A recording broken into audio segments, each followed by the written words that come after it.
Good Tuesday, 3 and out here with you, Kevin, BJ, and Ben. 3 full hours of just nothing but college football talk. Today is SEC Media Days going on in Hoover, day number 2. It was Georgia's day, Tennessee, Kentucky in the house, Ole Miss in the house there as well. We'll chat with Mike Griffith, Dog Nation, talking about Georgia. Also, Barrett Silly will join us.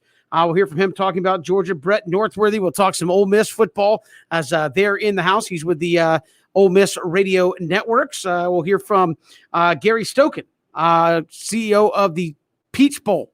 He will join us. Also, Bill Curry, former Georgia Tech, Alabama, Kentucky head coach, representing the Dodd Trophy, which goes to the best national coach of the year, basically, in college football. Matt Smith will join us. Chuck Oliver will join us. And Ivan Maisel, will hear from him. So, I mean, just a fully loaded show today, start to finish, BJ and Ben, talking college football. JT Daniels, I'm sorry. Look, quit yelling at me, BJ. There's so much to get in. I got to get it. I'm trying to get them all in. Yeah, JT Daniels, we'll hear from him here on the show as well. So we're just shocked start to finish here. Also, Sunbelt Media Days out there. ACC kickoff starting tomorrow. And just before we get going, Georgia Southern picked 4th in the Sunbelt East preseason poll there for Sunbelt Media Days, BJ and Ben. So there's that. But Georgia taking their turn in Hoover today. And the expectations are there. This is a team that a lot of people are talking about as a playoff team. We've heard a couple of pundits, right, guys, on this show say, this is my pick to win the national championship. And we'll chat with Christian, who's obviously on location in just a little bit, but really impressed with, some of the messaging talking about, listen, Kirby Smart saying we're worried about what we can do. I'm worried about making this team better. I'm worried about giving us a competitive advantage. I can't worry about expectations. Jordan Davis saying, listen, we view every game the same. We're going to prepare and carry ourselves the same way for Clemson as we are for UAB or whoever else. JT Daniels, who we'll hear from in a little bit, saying, look, we're worried about kind of our process. And I think when you're a team that has championship level expectations, when everybody's talking about you, you really have to focus on you, what you can control, what you can do, how you can improve. And I thought that was the tone from the Georgia Bulldogs today. Jordan Davis and JT Daniels are very, very business-like today. I mean, you could tell those guys understood that they were going to be one of the teams to beat this year. I mean, you go back to the previous SEC Media Days, Kevin and BJ. I mean, it's not like the narrative has changed. I think that transfer portal really made everybody kind of, for those who weren't talking about Georgia, kind of got those guys in the mix. JT Daniels get a full off season. Kirby Smart is saying all the right things. I mean, I think he said it was at 85% vaccinated for the whole team, and they're not trying to stop there. But Georgia handled themselves very, very well. Kirby Smart understands that it's all about the current crop of players. They know they're not going to be hiding from anybody, but this Georgia's day, and they definitely holding court right now. Kevin and BJ, I know I own Christian Go Careless. They're walking around, but yeah, star-studded. JT Daniels, you mentioned Ole Miss, Tennessee and different teams, in the building today. But yeah, it's all about them Georgia Bulldogs this second day of the 2021 SEC Media Day. Certainly, and again, expectations have, I don't know, BJ, if they've ever been higher. I mean, you talk about the Matt Stafford years for Georgia. Maybe they were on point there, but now with the 14 playoff, it almost seems like expectation is win or lose in Atlanta. This team's got to figure out a way to get to the college football playoff. And if they beat Clemson in week 1, they might be able to lose in Atlanta and still get there at the end of the day. So I think that is obviously where the expectations are. I can't remember that. I mean, there's been talk like, oh, the Georgia should be national championship contenders. Bob, we've heard all of that, but I honestly believe that this is where we're at now. It's like, hey, the East is you and Florida. There's Kentucky, people talking about them. They're there today. Maybe Mark Stoops can pull the wool over on somebody one of these weeks and do something that they're better than you expect. But by and large, hands down, Georgia has the best talent in the East. Top to bottom, it's there. They're on par with Alabama, who really isn't on par with anybody in the West. So it's like you're there. And I don't remember it ever being like this consistently for Georgia like it is this season coming in. Georgia's been picked first before. I think it's going to be overwhelmingly picked first when that media poll comes out. No, I think you're right. And with the Dogs, I think about '07 back to '02 when the expectations were really high. But this team has everything on paper, and the expectations are there. But I like what you said, Ben. Very business-like. When you think about we're taking it one game at a time, we're worried about every opponent. We have to worry about our process. And for some people, that may sound kind of trite, but I do think that's the truth. You know, when you think about Alabama, when you think about Clemson, Ohio State, and yes, Georgia, it's the same focus week to week, the same intensity, being able to block out the pressure, the noise, the hype, the buzz. And I think that's easy to say when you have veterans on your roster. They have to kind of set the tone and make sure you're focused on what's happening inside the building and not worried about what the media is saying. But I thought Georgia today really kind of made it a point to say, yeah, we understand how good we can be. We understand that this is one of our teams that has a chance to make a run at a title. But we also understand that you're going to get to a championship step by step. It's not like you can run and skip your way to a championship and kind of blink your eyes and be 8-0 or be at the end of the season. You have to take it game by game, and I thought that was an impressive, consistent message from UGA. Kirby Smart is definitely his personality is definitely bled into these players. JT Daniels, I mean, guaranteed. Last year was his first time ever being in Athens. This is definitely his first time being in Hoover. He was like, "Oh, this is Alabama." Yes, you're in Alabama right now, but I mean, BJ. I mean, from all the guys we spoke to in the past, when you talk about guys we spoken to in the past, that Georgia is used to being in this spot. They used to getting all the ink in the paper. They used to being the team to beat in the East, the team that's, like you say, Kevin, on par with Alabama. And everything is good. Everybody's dressed to the nines. Everybody's looking good. Kirby he's pretty heated because he can't have his visor on. They told you cannot wear a visor to SEC media days. But Georgia they used to being in the 100 position.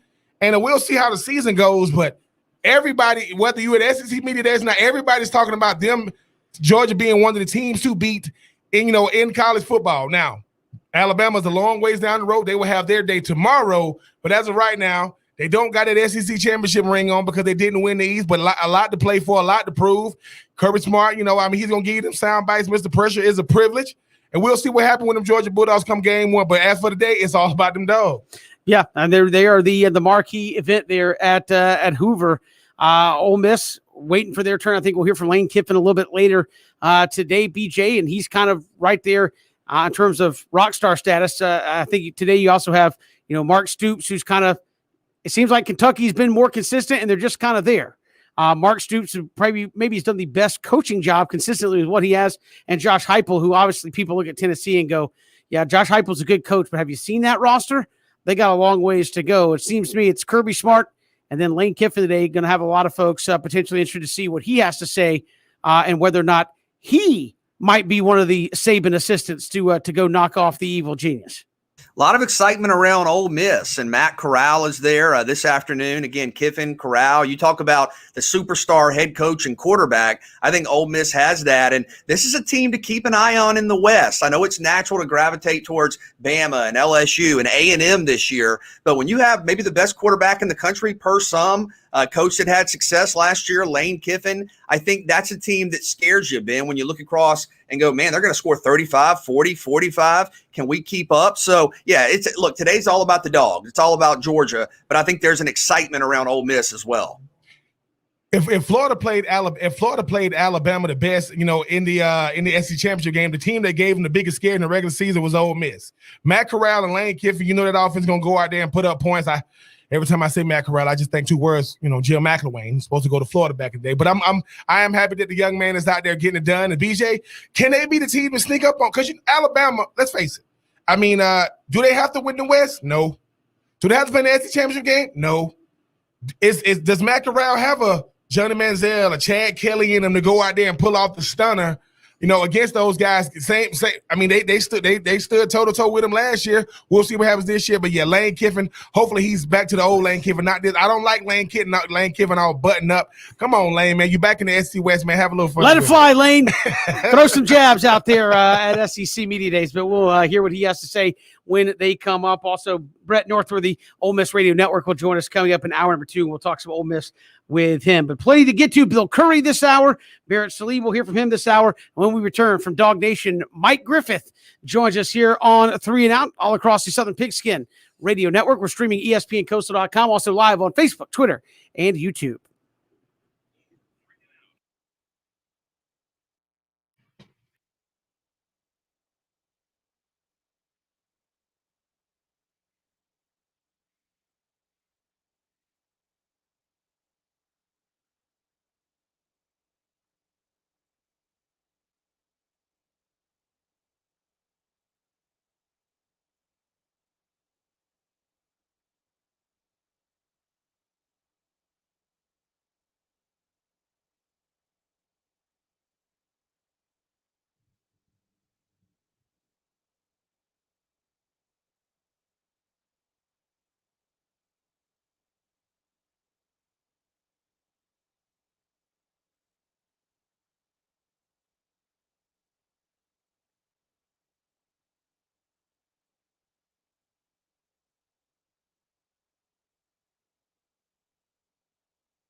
Joining us here on the program from SEC Media Days, Mike Griffith with Dog Nation joining us. Mike, welcome. How are you? Doing great, thank you. And again, Georgia comes in. Obviously, the expectations are there. Kirby Smart's always said, hey, pressure is a privilege. Well, I mean, I would imagine come into the week, it's going to be Georgia and Alabama projected by a large amount of the vote to be there in Atlanta. How do you think they embrace those expectations? Do they say, good, we want it, or hey, we got to get there first past Clemson? How do you think they kind of get around that? Yeah, I mean, JT Daniels made no secret about it. He came to Georgia to win a national championship. He's not going to back off that. I mean, there's no shame in that. If JT Daniels didn't think that, now the fact that he vocalizes that, other people, might try to make bulletin board. But hey, look, Georgia got a little bulletin board material too.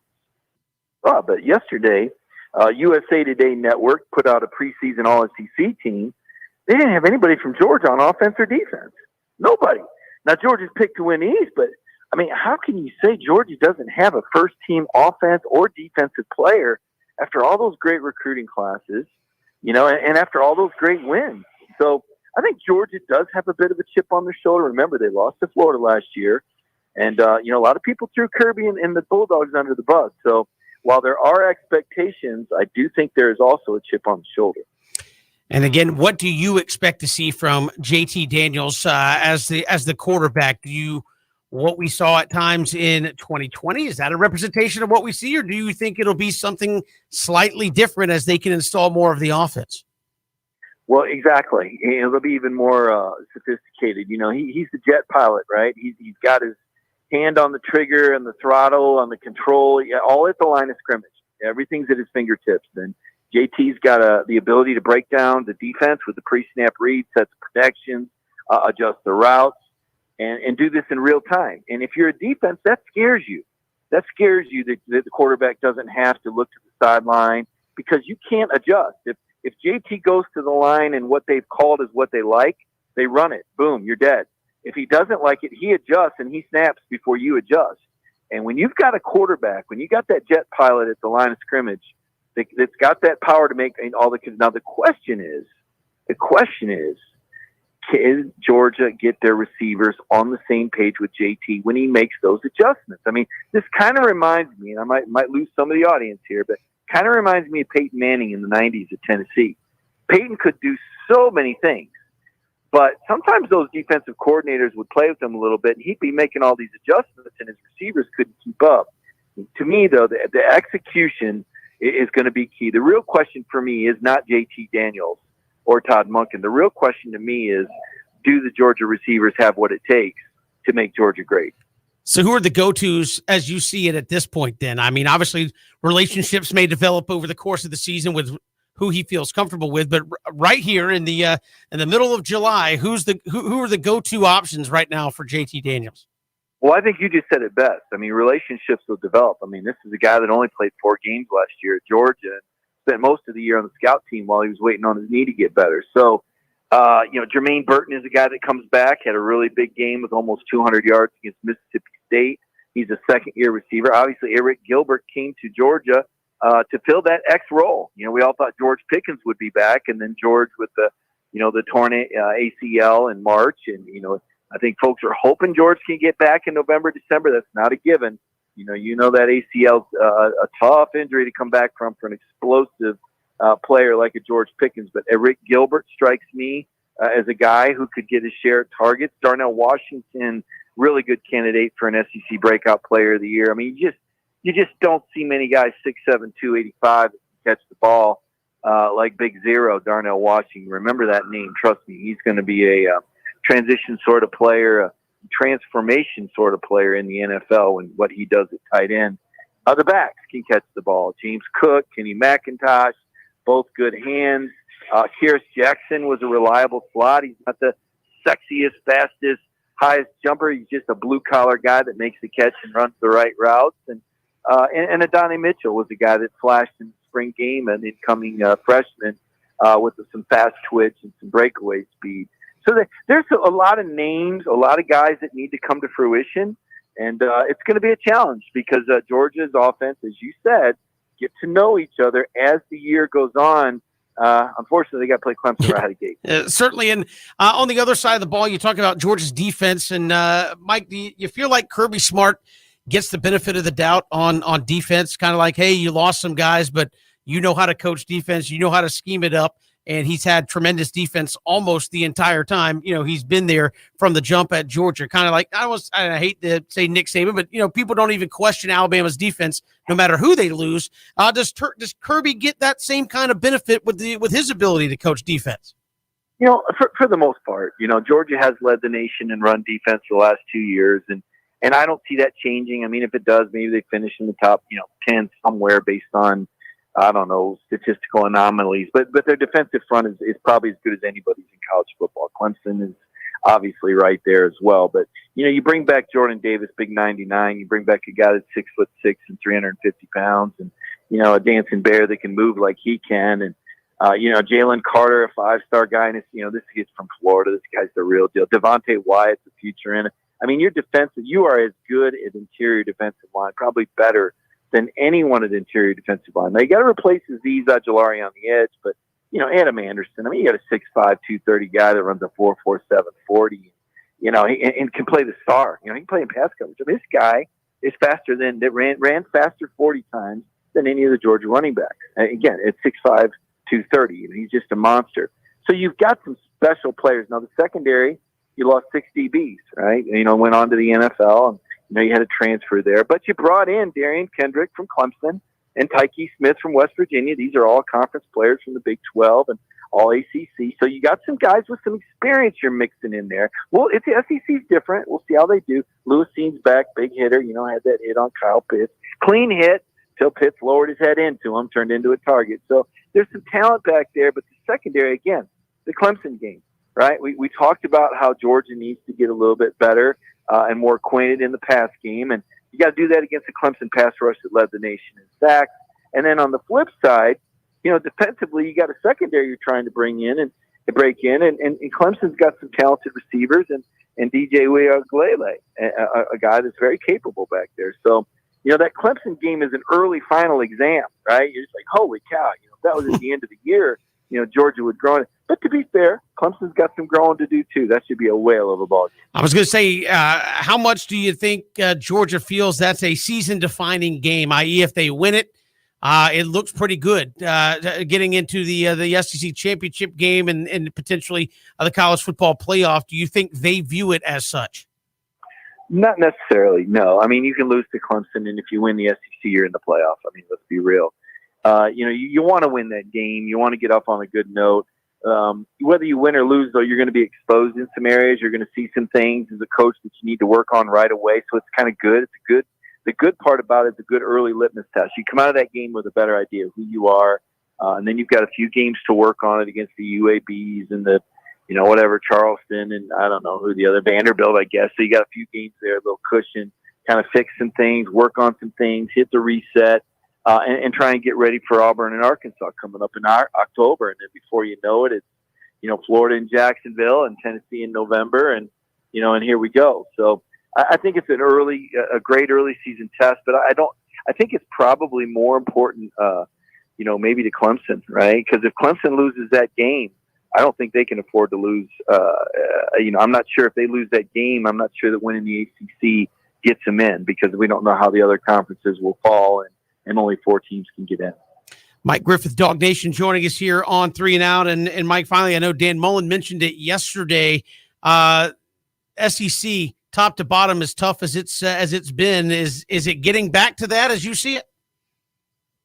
Yeah, I'm not sure about that. I'm not sure I'm on board with that. I mean, Vanderbilt's pretty lousy. I mean, they're really lousy.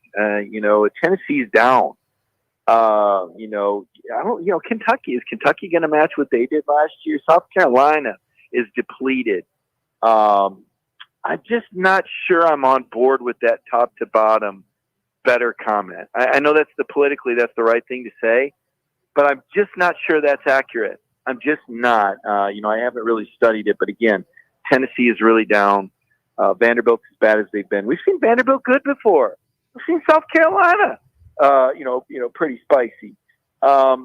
how good is Mississippi State with Mike Leach compared to Mullen's teams? I've seen Ole Miss there better, with Freeze. I'm not sure what Kiffin's going to do. And this Alabama doesn't look as good as last year's Alabama to me. Not on, at least not off the top of the head. You saw 6 first-round picks. So I'm not sure I would agree with that. In fact, I'll go on record. I disagree. I don't think it's as good as it's been top to bottom. I actually think it's worse than it's been for quite a while, top to bottom. And again, we'll see how it all plays out. But Media Day is kind of that unofficial kickoff to the season. Mike Griffith, Dog Nation, has been our guest. Mike, really appreciate the time. Thanks so much. All right. Thanks very much. Have a good day. Appreciate it. Mike Griffith joining us here on 3 and Out as SEC Media Days rolls on Georgia there with their turn today in Hoover. This is 3 and Out on the Southern Pigskin Radio Network.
Good to have you here, 3 and Out on this Tuesday. Kevin Thomas, BJ Bennett, Ben Troop, glad you're making us a part of your day. SEC Media Days going on in Hoover, Alabama. Our next guest, former head coach at Kentucky, at Alabama, Georgia Tech, Georgia State, Bill Curry, joining us here on 3 and Out. And Coach, pleasure to have you back here on the show.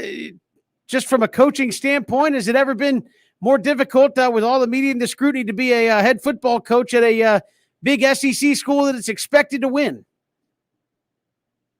Well, I hadn't thought of it in quite that context, but that's a good question. And as an easy answer, no, it hasn't been as hard as it's going to be because of all the factors you just mentioned.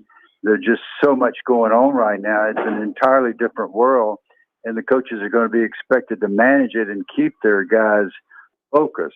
So I think it is going to be harder than it has been in the past. And if for us at the Bobby Dodd Coach of the Year Award, it may be a little easier to separate the ones that are doing a great job from the others.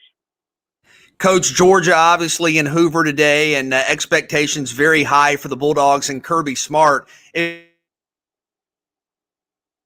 you're Coach Smart, how do you try to mount the playoff talk? Obviously, you open with Clemson. How do you kind of keep all that under control and get focused for the year?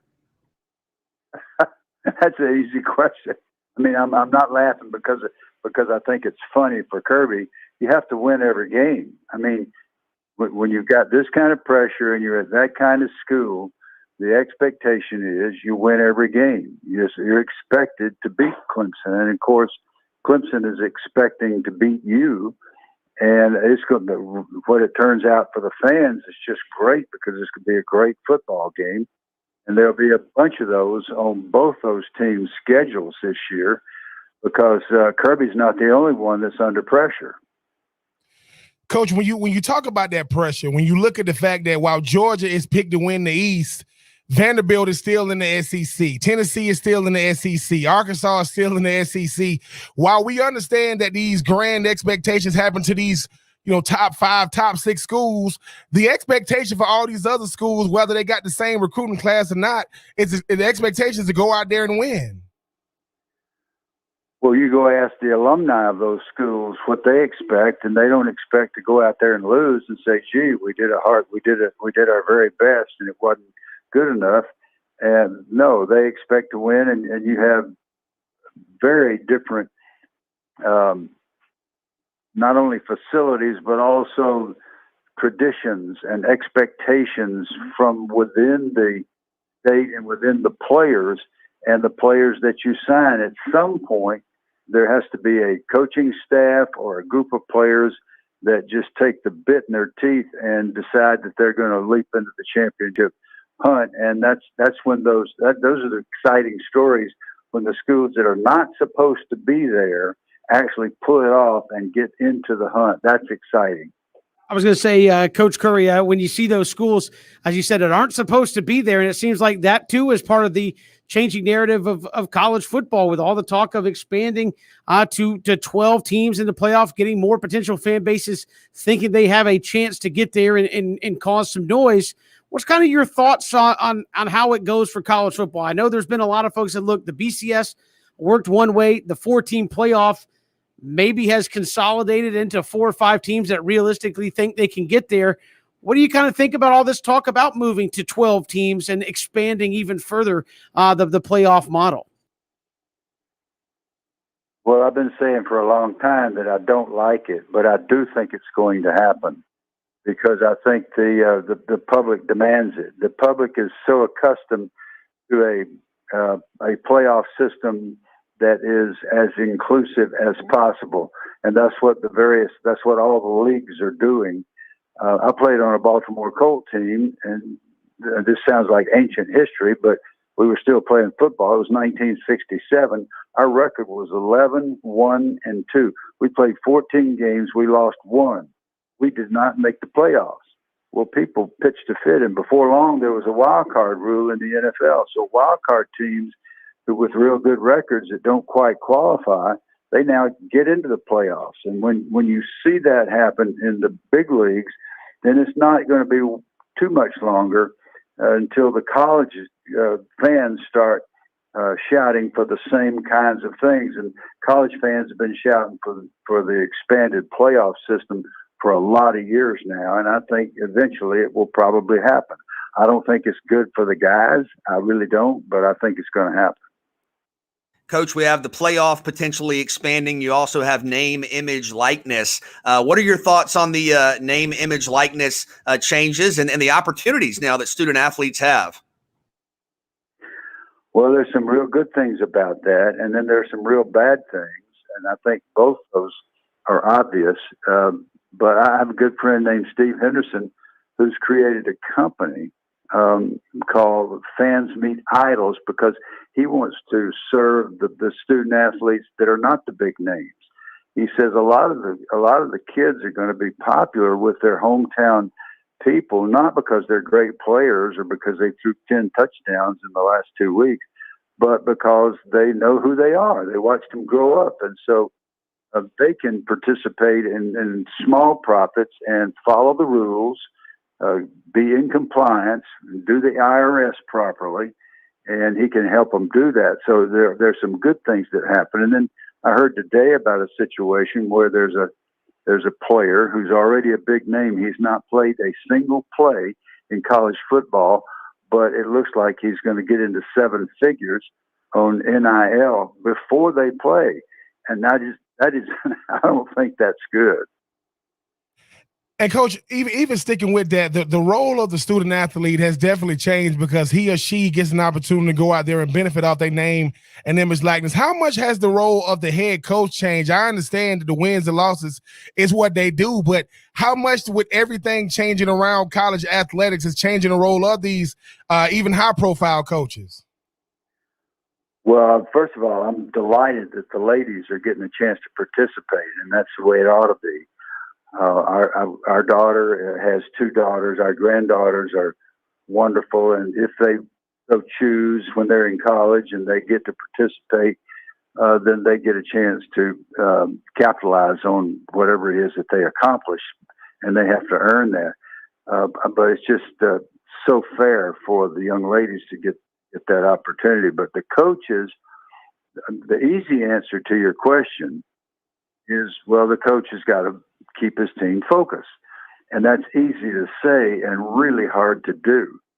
The teams, the guys have already got enough, and the ladies have got enough to think about with their class schedule, their off-season workout programs, and then actually playing the games and getting prepared for the games. When you add another dimension and there's money involved, now there are going to be some kids that are too immature and that get distracted, and the coaches are going to have to keep their nose to the grindstone, and that's going to be easy to talk about and hard to do. Bill Curry joining us here on 3 and Out, representing the Dodd Trophy, which goes to the best coach in college football each and every year. Coach, tell us about that and what you guys are looking for each and every year from these head coaches. Well, we're looking for the coach that does the best job and follows the rules the best and is honorable, who does have integrity, who emphasizes academics along with the winning, which is what Coach Dodd did. And who also institutes the team being active in the community. Coach Dodd promoted that. He certainly wasn't perfect, and we don't act like he was, but he was a great football coach, and he had never graduated. He went to the University of Tennessee. He was the quarterback up there, and his record, I think, was 27-1, but he never got a diploma.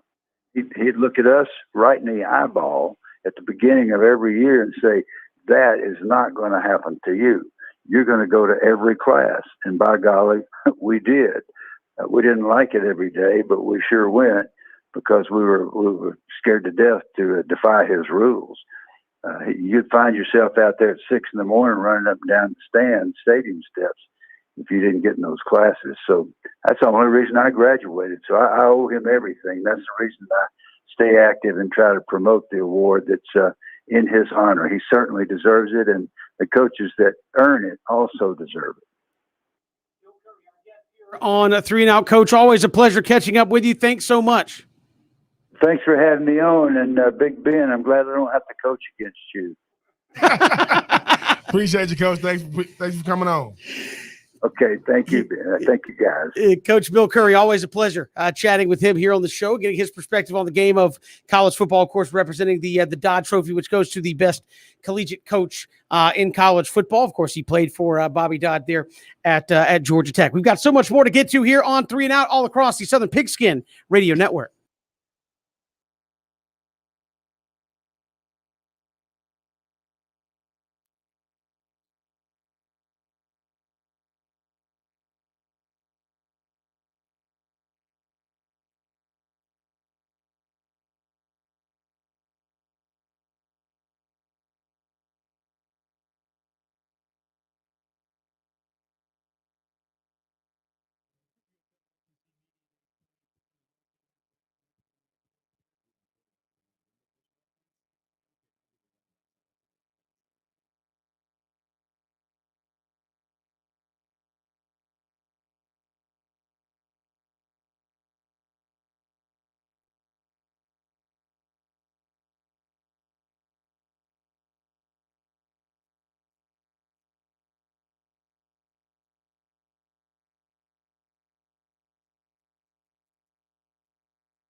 Great to be here with you on this Tuesday. SEC Media Days going on there in Hoover, Alabama. Georgia's Day, Tennessee, Ole Miss, and Kentucky getting the rotation there at SEC Media Days. Earlier today, our own Christian Gokel, who is on site there at Hoover, Alabama for SEC Media Days, had a chance to sit down with Barrett Sallee, college football analyst for CBS Sports, Sirius XM College, and more, and talk some SEC football with him. Christian Gokel, SEC Media Days 2021, standing here with Barrett Sallee from CBS Sports. Barrett, first of all, Dan Mullen and the Gators were first up on the board. For whatever reason, it seems like they're just kind of flying under the radar this year, which it seems weird for a Dan Mullen and a University of Florida team. What do you think is contributing to that? No Kyle Trask, no Kyle Pitts, 3 receivers gone, a defense that's still coordinated by Todd Grantham, all that stuff. And the fact that, I mean, honestly, Georgia's, I think, so much better than folks realize, and played like that last year. I think at the end of last season, Georgia was the best team in the SEC East. Obviously, they had the quarterback issue. So I think all that plays into it. I think Florida certainly has the talent, but there are a lot of holes to fill offensively in an offensively driven sport, which is what we have right here. It's asking a lot for a guy like Emory Jones to come in with a brand new, group of guys and succeed at that level. Georgia's head and shoulders above Florida, you think, in the East? Yeah, I mean, I think last year Todd Monken was actually able to do his offense, to install his offense when JT got in there. And when you have a really good running back room, a receiving core that I think is fine. I think there's too much has been made of that. And then defensively, know what you're getting from Georgia. So even if the offense does have some speed bumps here and there, which I don't think it will, you have the defense there to sort of pick up the slack a little bit. So and the schedule's so much easier, I think, for Georgia than Florida, because Florida draws Alabama. So and then Georgia, even their rotator or their permanent cross division with Auburn's still rebuilding, has a new coach. So the opener against Clemson is going to be key. And even if they lose that game, I still think they can make the playoff, or at least be in the SEC championship game with a chance to make the playoff. So really excited about Georgia. Really excited about what JT can do in that system. And yeah, I think there's a big gap between Georgia and Florida and the rest of the SEC East. And finally, here, how many legitimate playoff contenders does the SEC have? I think they have 3. Alabama, I think LSU is really good, very underrated, and then Georgia. No Texas A&M? You're asking a brand new quarterback to run a Jimbo Fisher offense with 4 new offensive linemen. Somebody else to say it, man. No, I mean, honestly, I talked to Jacob Hester. I'm really good friends with Jacob Hester. Jimbo Fisher was one of his coordinators, and he said, hey, look, Jimbo asks not only the quarterback to do an awful lot, but he asked the offensive line to change protections at the line of scrimmage. And 4 new offensive linemen, granted the one who's returning is really good, but you're asking 4 new offensive linemen and an unproven quarterback to run a Jimbo Fisher offense. I don't care how good your running backs are. That's a tough task. And that's Barrett Sallee chatting with our own Christian Gokel there. SEC Media Days is, again, some talk there about Georgia and where they fit in. Tennessee, Kentucky, Ole Miss making the rotations here today. We'll hear from Brett Northworthy next hour, Ole Miss Radio Network. Also, Gary Stokan, president of the Peach Bowl, will join us. They've got, obviously, Miami and Bama starting things off. Some great news there as well. So a lot to get to coming up in hour number 2, Ben and BJ. But there you heard Barrett talking about it. Texas A&M, who will not take the scene there in Hoover for another day or so. New quarterback. I think that's the big key with Texas A&M. Hey, we're ready to contend, but you got a new quarterback, 4 new linemen. That's tough when you're trying to slay the beast in the West. That is Alabama. Yeah, and I think for A&M, their defense might be expected to lead the way, at least early on, especially. But yeah, it's interesting to hear people talk about the LSU A&M debate and maybe who is that second best team out west, and then Ole Miss, who's there today. I think being interviewed right now. I mean, you're talking about a team that may not win the division. I think we all expect that to be Alabama, but they're going to beat somebody they shouldn't. They're going to beat somebody where they're the underdog. And when you have a quarterback like Corral, you're capable of winning any game on your schedule. I mean, went toe-to-toe with Alabama a year ago. So the West is fascinating. There's so much balance, so much parity, and Alabama's still the standard. But I think you could make an argument for LSU or A&M and maybe even Ole Miss if things fall into place as being that top contender. Texas A&M is not gonna definitely get any sympathy this year when you look at a coach like Jimbo Fisher, Kevin and BJ, who is time. I mean, I keep on coming back to that contract, not because of how much it was, but the fact that it was guaranteed. And then you've seen all these coaches since then getting these big contracts. Obviously, he got what he did based off what he had already done at Florida State. But I mean, I thought it was interesting what Mr. Saley said about LSU, a team that's very, very good. Not a lot of people talking about him. I know it's going to come back to that quarterback who's going to be. But I mean, Coach O said yesterday, I got 2 championship caliber quarterbacks with Johnson, with Miles Brennan. And then you know what you got on defense if you can get, that defense going. But the thing about Georgia that I thought was interesting, he said the receivers are fine. I think the receiving core for Georgia is good. I don't think they're as good as people want them to be because George Pickens is going to be hard, but you get a guy, like Eric Gilbert, he's definitely going to be able to help you go out there and get it done. I know that it's safe to say that Georgia was the best team in the East after the fact. What could have been, BJ, if JT Daniels would have played in Jacksonville? But those expectations are very, very high. I think it's gonna come down to see people that have been saying Coach Monken has been looking brilliant with his play calling in the spring. But I mean, we'll see what happens when fall camp comes. But hey, it's Georgia, it's Florida. Then it seems to be Alabama and LSU. Maybe Texas A&M. Maybe Texas A&M can break up that part. And obviously, Dan Mullen understands that beast lives in Athens right now. Yeah, again, Georgia having their time, and is it their time, BJ, to knock the door down? I think a lot of people putting stock in JT Daniels to really go out there and be the guy. How big of a difference do you think we will see from 2020 JT Daniels, which was a 4-game sample size coming off of an injury, versus 2021 JT Daniels? Well, I think what he's dealing with is kind of being the spotlight player, having the expectations and the pressure. And I thought he and Kirby Smart talked about, hey, that's all in stride today. We understand what people expect from us, but we're worried about us. We're worried about doing what we can do to control kind of what we can control. Beyond that, it is what it is. So I think Daniels wants to play within the offense, get the ball to his playmakers. I still think Georgia's going to run the ball. I think if you're expecting Georgia to be 70-30 pass, you're off base. But I think if you're Daniels, don't put too much pressure on yourself. Don't try to feel like you have to do everything, and I think you'll have a good season. I just go back to the narrative last year, right? I mean, Jamie Newman was the guy that was supposed to be the guy that decided to opt out. Then you don't know what you're going to get. Call Stetson Bennett. He still got his same cell phone number. So he said, obviously, yes, the whole Kevin Thomas, you don't recruit at Georgia, you get ass.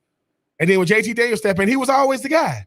You went through 3 quarterbacks before you got to Mr. JT Daniels, and obviously his debut was great against Mississippi State. We will see a full off season, all the ink in the paper, but now those boys in Clemson will be waiting for you in Charlotte week 1. Certainly. We've got so much to get to here on the show. We'll hear from Kirby Smart, some of his comments there at SEC Media Days. Gary Stokan will join us coming up at the top of next hour. Also, Brett Northworthy of the Ole Miss Radio Network.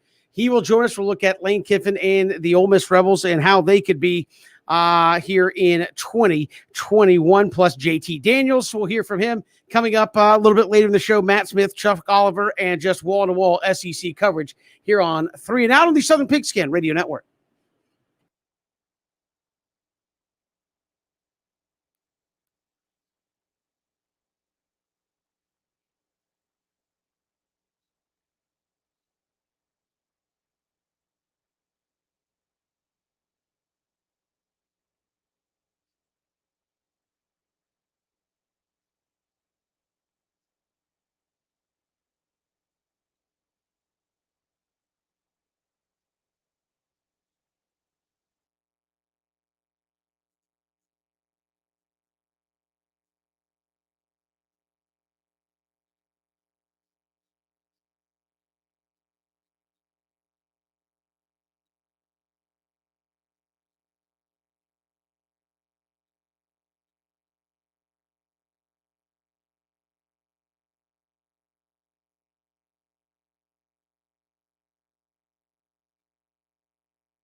Great to be here with you on this Tuesday. Kevin Thomas, BJ Bennett, Ben Troop, glad you are with us here.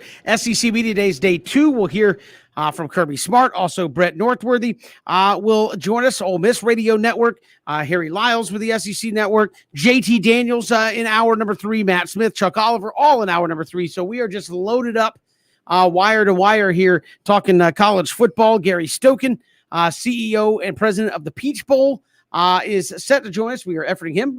We look to be chatting with him here coming up in just a little bit. But obviously, in the city of Atlanta, BJ and Ben, you have the College Football Hall of Fame, and every single year, that opening weekend has just been a mecca for big games of college football. And Miami and Alabama certainly going to be one of the more anticipated week 1 games out there.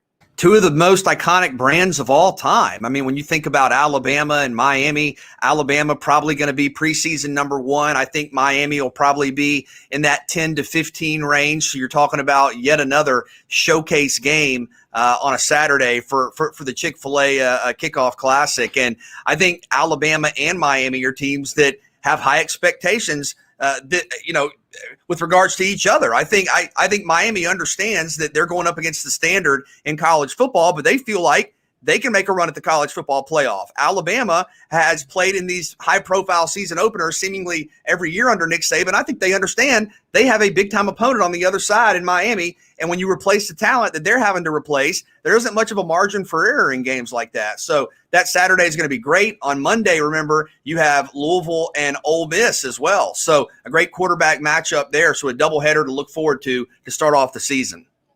Brand versus brand. We talk about the fact that Alabama is the gold standard right now, and the Miami team that used to be the gold standard. Kevin and BJ. I mean, Derek King. Everybody keeps saying if there was ever going to be a year that Alabama could be beat, this is going to be the year. Is Derek King that good? I mean, he's coming off an ACL tear. If his ACL is 100%.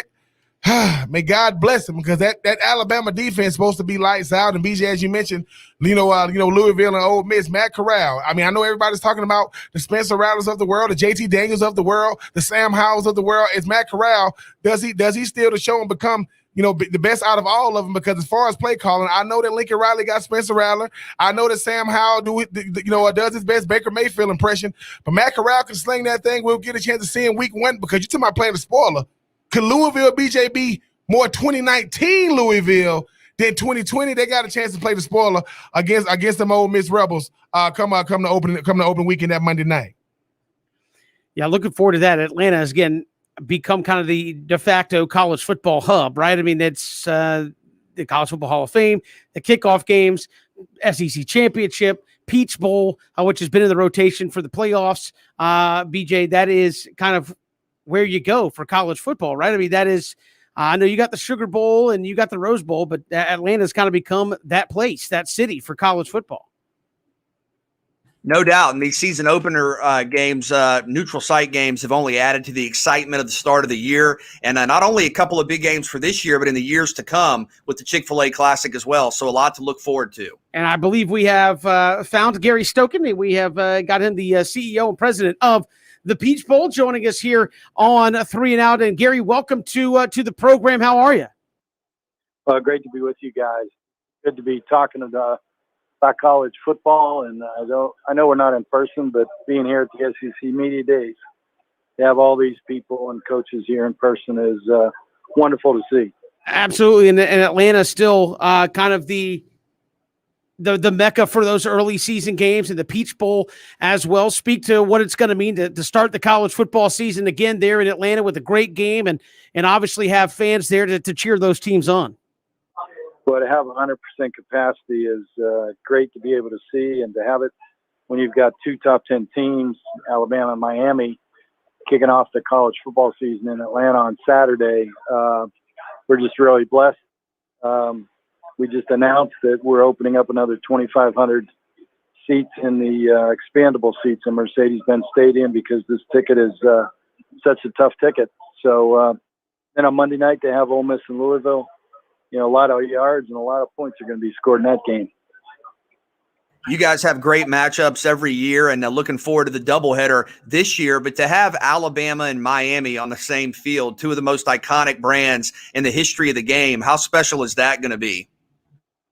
Yeah, I was just doing another interview, and we talked about how, Miami was the team of the decade of the 80s.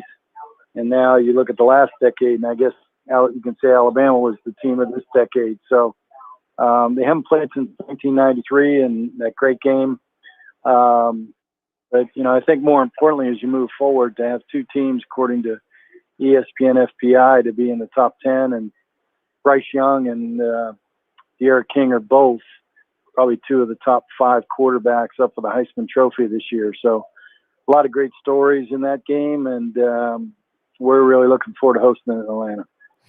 And Gary, I mean, the game aside, I mean, when you talk about being at Mercedes-Benz, I mean, I don't know if there's a more beautiful, facility to even be in. I mean, so much to do for the fans. Obviously, the game on the field is what they're going to be there for, but just all the different things that incredible, arena has to offer. Been there, I mean, it's gorgeous on the inside. Just talk about the fan experience, not just watching the game, but just walking around the facility.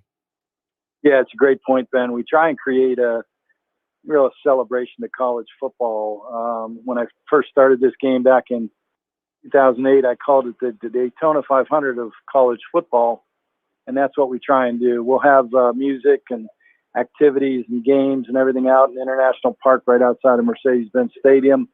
Obviously, the College Football Hall of Fame is right around the corner, and then we'll activate against that, and then we'll also have the teams actually walk through the fans leading into Mercedes-Benz Stadium before the game. And then obviously at 3:30, we kick off with 2 top 10 teams with 100% capacity and, probably 72 to 74,000 fans in there. Gary Stokan joining us here on 3 and Out, and Gary, speak to the Peach Bowl and kind of your role in where you stand in bowl season, and certainly with all the talk of expanded college football playoffs, where the Peach Bowl kind of finds itself in terms of the 4-team rotation and what you guys are expecting as talks move forward for a potential 12-team playoff.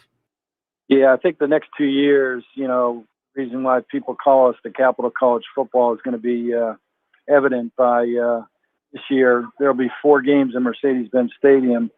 Our 2 Chick-fil-A kickoff games, our Chick-fil-A Peach Bowl at the end of the season, and then the SEC championship game. And 7 of the 8 teams that will play in those games are going to be ranked in the top 25. You got Ole Miss, you got Alabama, Miami. The 2 teams in the SEC championship are annually top 10 teams. And then we'll have 2 top 10 teams selected by the CFP selection committee in the Chick-fil-A Peach Bowl this year. Next year, you've got 7 of the 8 teams playing in the 4 games are going to be in the top 10. So no other city has those type of quality games, with Georgia opening up with Oregon next year in our Chick-fil-A kickoff game, and then Clemson playing Georgia Tech. And then in our Chick-fil-A Peach Bowl, we'll have the semifinal of the CFP with number 1 against number 4, 2 against 3, and then obviously the SEC championship game again. So 2 great years coming up for college football. And then we'll just, your second part of the question, we'll just have to look and see what the president's vote in September of this year, whether we stay with 4, we expand to 8 or 12 in 2023 or 2026. But hopefully we've done a good enough job over the first 8 years of the CFP, as well as giving back to college football by creating the kickoff game format and moving and funding the College Football Hall of Fame to Atlanta. Hopefully we can remain a part of the playoff, whether it's expanded or not. You guys have great matchups every year. What's it like trying to set these games up for years in advance? I know you guys already have pairings set up, like you mentioned, for the next couple of years, even beyond that. What do you guys kind of try to look to do in terms of creating matchups when you look 3, 4, 5 years in the future? Yeah, it's interesting. Putting these Chick-fil-A kickoff games together is like a Rubik's Cube. You talk to a lot of coaches and ADs. You have to look at who has openings in their schedule, who wants to play who, and then financially you have to look at making a payout that's equal to or better than what a team nets at its home game without getting TV money. So you just do it on the sponsorship and the ticket sales. So it's a very difficult equation, but we've been blessed just over the 24 years that I've been here to create a lot of good relationships and be blessed to be in a city like Atlanta where recruiting is important, where there's a lot of fans that love college football, where the great stadium that we have, great infrastructure of hotels and interstates that make it easy for people to drive in and stay close to the Mercedes-Benz Stadium. And then you're talking about, like you said, doing things 5 years out. We've just scheduled Tennessee and Syracuse. And if you look right now, well, it's not much of a game, but, Miami 5 years ago wasn't a top 10 team either. So sometimes better lucky than good. And, I try and look at, my wife calls me a beautiful mind, where I have a wall where I kind of look at recruiting ratings. I look at coaches' contracts. I look at, schedules, and there's a whole lot of things you look at, and then you try and reach out and make something happen. And some years I just did an interview on Sirius Radio with Aaron Murray, and he says, "How come you put us against Boise State in 2011?"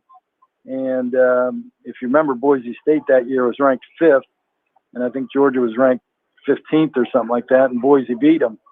So we got lucky that Boise was in the top 10, and who knew they'd be in the top 10 that year. So it's a challenge, but it's fun. And again, a lot of people want to come to Atlanta and play because this game is meaningful, whether it's with the CFP and a data point. I mean, I look at 2017, we had Alabama against Florida State opening Mercedes-Benz Stadium. Alabama was number 1. Florida State was number 3. Was the GOAT game, as we call it, the greatest opener all time. And Alabama beats Florida State, doesn't win the SEC that year, gets into the CFP because they played a tough Florida State team, and went on to win the national championship that year. So that's how important these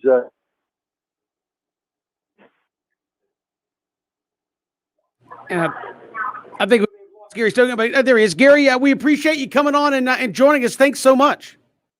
Well, great to be with you guys. I look forward to seeing you in Atlanta at the either Chick-fil-A kickoff game or Chick-fil-A Peach Bowl. Thanks for having us. Yes, sir. Gary Stokan, CEO and president of the Chick-fil-A Peach Bowl. And, of course, the kickoff weekend there, BJ and Ben, with Alabama and Miami, Louisville, and Ole Miss. Man, 2 great matchups to get the season started here in 2021. We'll step aside. We'll come back. We'll hear from Kirby Smart. Also, Brett Northworthy. We'll hear from him of the Ole Miss Radio Network. Is Lane Kiffin and Company in-house today.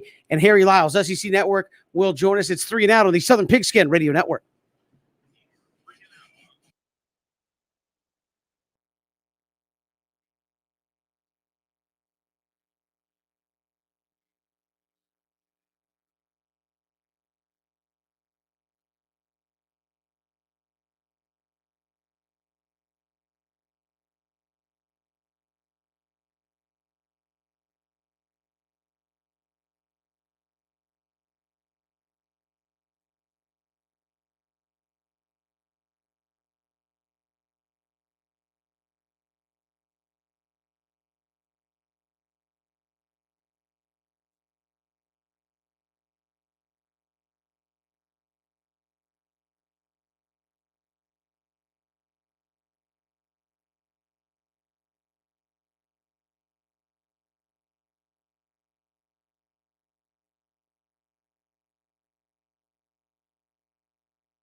Good to have you back here, 3 and Out on the Southern Pigskin Radio Network.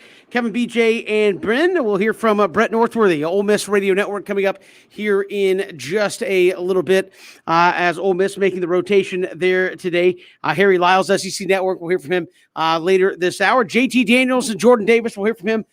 Those gentlemen both in the final hour of the program. Matt Smith, Chuck Oliver, Ivan Maisel, all still to come here on the show today as well. But it was Georgia's turn. They're at SEC Media Days, and we have some comments. Kirby Smart, his opening comments to the big room there at SEC Media Days this afternoon. I would like to mention this will be the 50th anniversary season at the University of Georgia for our first 5 African-American football players that enrolled. So we're going to have an opportunity to honor those men. They came and spoke to our team. They did a wonderful job when they came and saw them. Horace King, Clarence Pope, Larry West, Richard Appleby, and Chuck Kennebrew. Those 5 men will be recognized for what they've done, being trailblazers. They were incredible when they came and spoke to the team, and I really enjoyed getting to meet those guys, and we look forward to honoring them at a home game this fall. There's also a Lowell Dog fan and UGA grad that I'd like to send well wishes to. She also happens to be part of my family, my sister-in-law, Annie Lysette Toothaker, and she's beginning her battle with breast cancer starting this Friday. And we wish Annie the best, and we love you, Annie, and we can't wait to see you beat this tough battle. So with that said, on a lighter side, I'd like to share a quick story from the off season that I got to experience with my kids. You know, I don't think enough people really acknowledge the time that coaches spend recruiting, especially this June. I don't think we had one day in June that we didn't have somebody come visit our campus when it was permissible. So it was constant, and they came, and people came from all over, and our staff answered the bell and hosted a lot of prospects coming out of the COVID time, and they did a wonderful job. But I was able to spend a lot of time in July with my family, and wanted to share a quick story that I have 3 kids that all play different sports.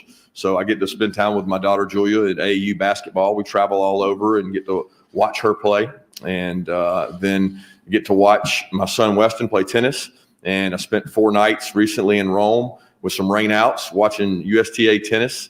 And then my son Andrew playing baseball. We get to go around and travel. But quick story, when we go to Augusta for 5 straight days of all-star baseball, 5 days of 1 game a day baseball, I take my other 2, Julia and Weston, to a restaurant.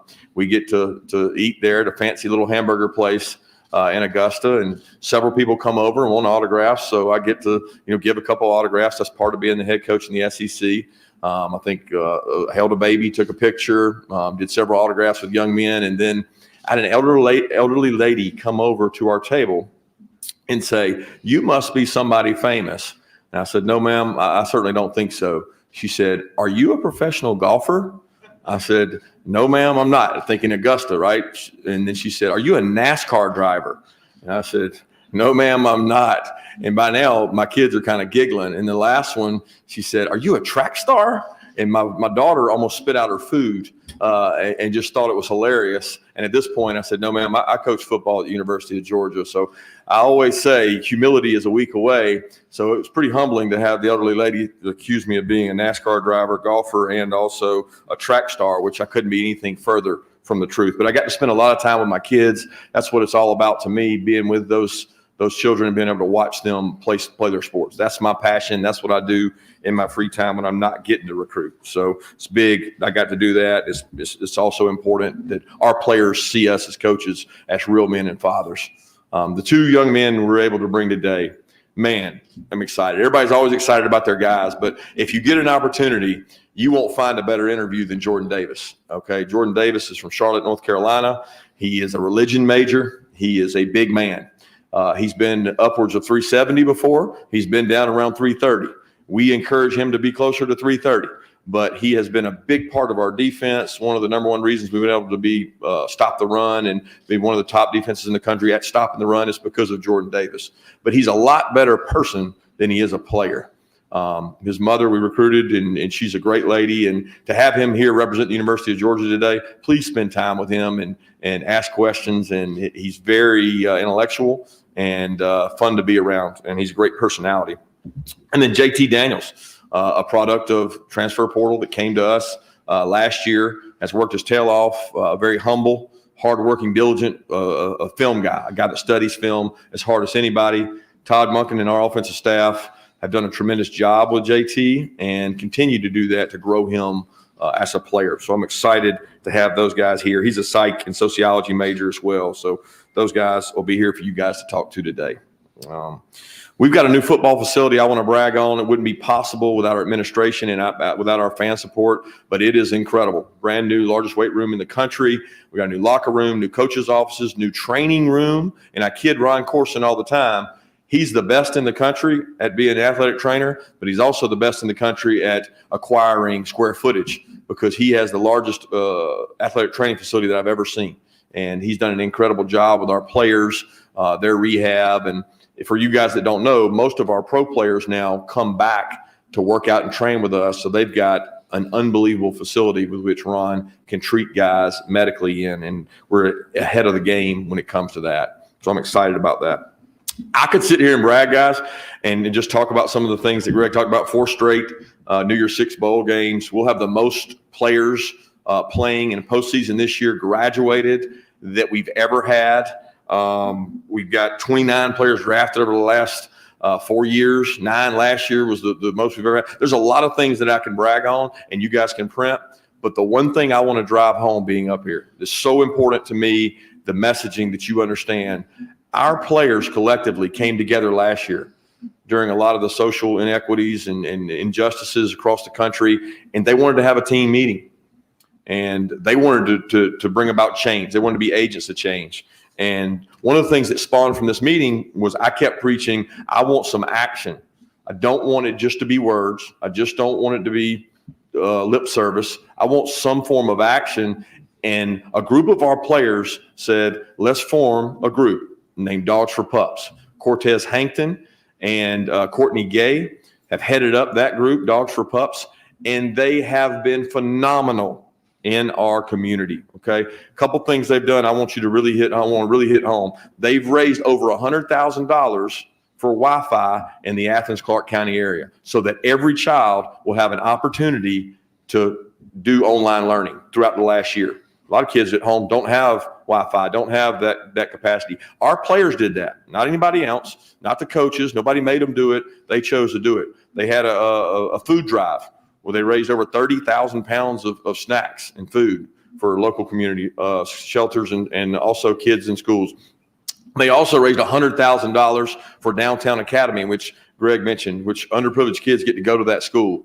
And they continue to work today. When we left last week, they were going out and they read to 13 of the 14 elementary schools across Clarke County, promoting reading to these children. Okay, so all those accolades, all the great things we've been able to do at the University of Georgia, the thing I'm most proud of is what Dogs for Pups is doing. It's a nationally recognized kind of grassroots initiative that Cortez and Courtney have headed up and spearheaded. And that's one of the positive things that's come out of the conversations we were able to have last year and meaningful things that we were able to do. And I'm very proud of what those young men have done and continue to do. So there's Kirby Smart, just a portion of his comments there to open it up at Hoover, kind of selling the program, if you will. Not so much the X's and O's and what we're looking forward to, but just selling where the program's at and what we're doing around the program, as he talked there at SEC Media Days earlier today. Yeah, really powerful stuff, really great perspective, and really proud of the work that's being done within that program. You go back to the beginning when he talked about recognizing some of the pioneers, some of the African American football players that were pioneers at Georgia. A really good perspective there, and enjoyed hearing about that from Kirby Smart. We've got more to come here on 3 and Out. We'll hear from Brett Northworthy, Ole Miss Radio Network. Ole Miss making the rounds as well. It's 3 and Out on the Southern Pigskin Radio Network.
Joined from SEC Media Days by Brett Northworthy, Sports 56 in Memphis and the Ole Miss Radio Network. And Brett, thanks for joining us, man. SEC Media Days are back. What's the scene like? I know scaled back Radio Row a little bit, but what's the scene like there in Hoover?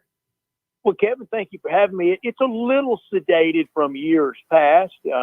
Probably no threat of Philip Fulmer being served with a subpoena this year. I don't think the servers could get in due to protocol, but it's a little sedated, but at least we're back much better than what we were all having to experience a year ago, both literally and figuratively for sports and for the most importantly for people that were ill and their families suffering through the great pandemic. And it looks like we're at the end of that. I don't know. Every time I think we get to the end, kind of a new beginning starts, but it is scaled back, but we're back here at the Winfrey, and really the Winfrey kind of having the last laugh because 2 years ago it was goodbye. It was we'll see you when we see you. The Winfrey, the SEC was going to go a little bigger than that, kind of go on the traveling road show with kind of Nashville, and then it had incorporated Atlanta at the College Football Hall of Fame in 2018, and I think they wanted to do that, and I still think they want to.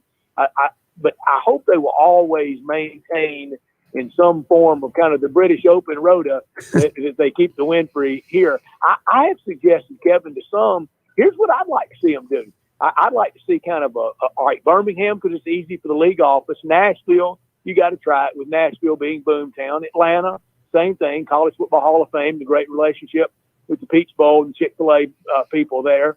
But in that fourth year, let's take this thing really on the road. Have people bid it out. Have Savannah bid for it. Have Athens bid for it. Have Fayetteville. Have Little Rock. Have Memphis. Heck, have Oxford. Have Mississippi State Ole Miss joint host in Jackson. Try it in New Orleans. Try it in Dallas. Let's take it out on the road and the fans respond to it, because we know what the fans of the NFL, how they responded to the draft going out on the road.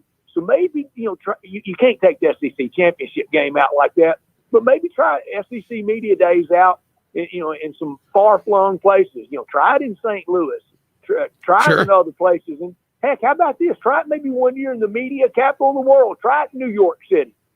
That would be amazing to see how it goes. But it is a huge event, as you said, when it's been there in Hoover year in and year out. You, of course, you're working with the Ole Miss Radio Network in the SEC West, man. I know everybody's looking up at Alabama, but talk a minute about what they think is going to happen there in Oxford this year. I know maybe the best quarterback likely in the SEC in Matt Corral. Can this team play enough defense to keep up with their offense and win them some games?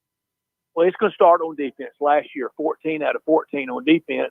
And Kevin, honestly, if they could have listed Ole Miss at 17 out of 14, it would probably been more appropriate. Just couldn't really stop anybody last year. But Coach Kiffin knew the deficiencies coming in, and also with a really good D coordinator in DJ Durkin, they recruited a lot better on that side, and it will improve. Let's say it just improves, say, to a paltry 10th.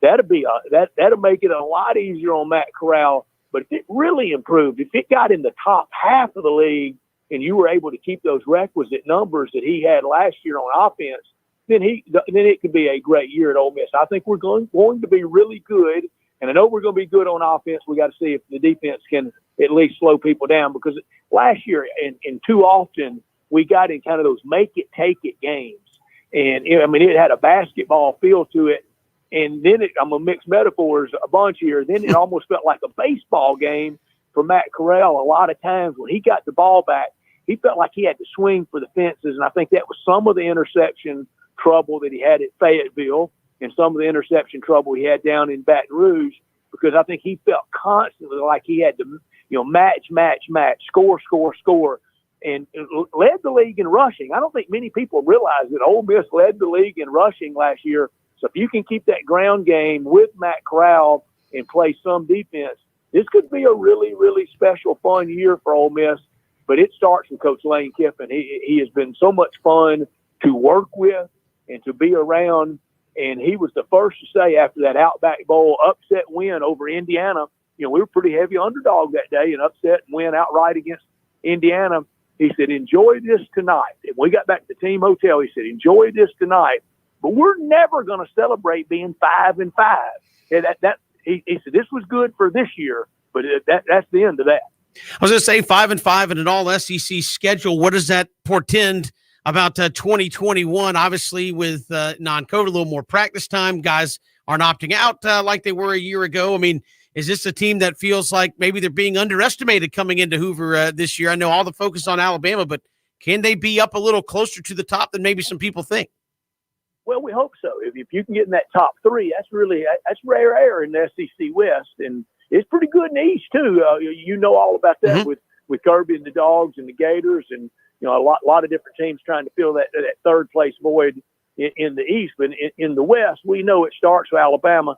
And Kevin, if anybody in sports has earned kind of that start, kind of earned that summertime cred, I think it's Alabama with what they've won and how they've done it, and the program that Coach Nick Saban's built. It's really the envy of every program, and a lot of SEC West places.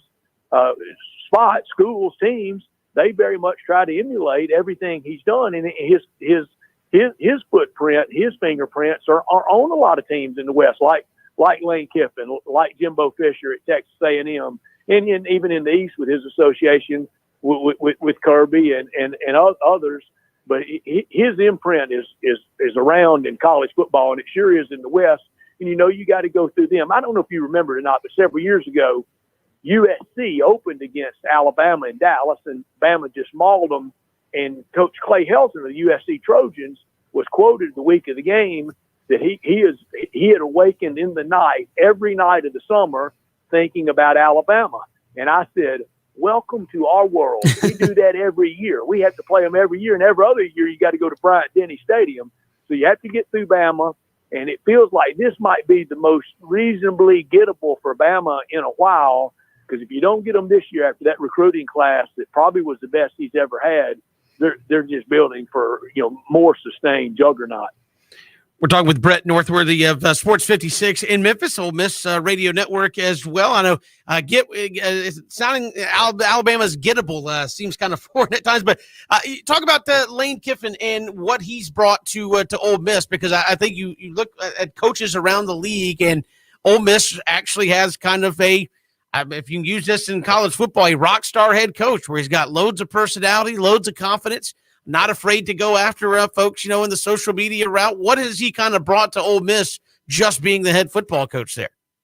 Well, he's brought that persona. He's brought with him after, the Alabama success as offensive coordinator, and then his success as head coach at Florida Atlantic. He's brought that to Oxford, and everybody knows the Lane Kiffin story. It's well publicized. We know about how it ended for him at USC and his quick exit out of Tennessee to go to USC.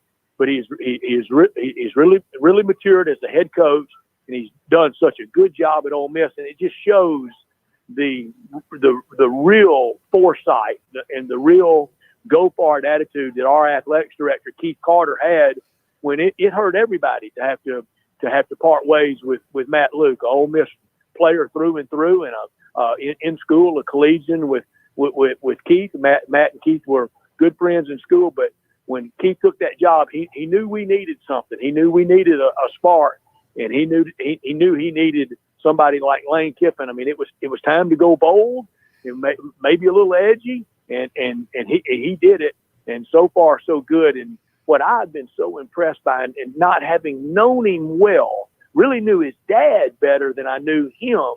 Not having known him well, I thought it was going to be more, kind of garrulous, backslapper, funsies. It's fun, but the work is required, and his laser focus on that program has really been remarkable and fun to see. A lot of people see him as kind of, happy-go-lucky, carefree, kind of, good time rock and roller. He can do all that. He can have all that. But when it comes time for business, he's all business. Brett Northworthy joining us here on 3 and Out. And Brett, you look at just football in the state of Mississippi with Lane Kiffin and Mike Leach, two of the bigger personalities, if you will, in college football, much less the rivalry in that state. Just quick, explain what that game means at the end of the year, and where do you feel football in the state of Mississippi is headed with those two guys? Well, it means a lot every year. And, we're back on Thanksgiving night this year. Last year we didn't. We were on Saturday night, but it means a lot. But one thing that I really respect from Coach Kiffin and from Coach Leach is their personal friendship, kinship, their relationship, and they have been able to maybe tamp it down, turn that volume button down a little bit. But on the volume button front, I always say I like my Egg Bowl just like it is. Sometimes it gets a little off the rails, and it gets a little too contentious, and might spill over to some pregame and maybe even postgame stuff. But it's a heated rivalry. It always has been. I had a much younger fan telling me that it was too toxic, that it's over the top. And I told him, I said, it's not any more toxic, and it always has been. There's nothing new about it, just new people doing it. That's absolutely right. Brett Northworthy joining us here on a 3 and Out. Brett, really appreciate the time. Enjoy the rest of the week there in Hoover, and thanks so much. Kevin, anytime. Let's talk a bunch during this football season. Will do. Brett Northworthy joining us here on 3 and Out. We'll come back with more all across the Southern Pigskin Radio Network.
Great to be here with you on 3 and Out on this Tuesday. Kevin, BJ, and Ben, so much to get to here on the show. We'll hear from JT Daniels, Matt Smith, Chuck Oliver, Ivan Maisel, all checking in, talking college football with all of those folks coming up in the final hour of the program. Our own Christian Gokel on hand there at SEC Media Days. We'll check in with him. He had a chance to speak with Harry Lyles Jr., ESPN staff writer, covers college football, and they talked about the 2021 season upcoming.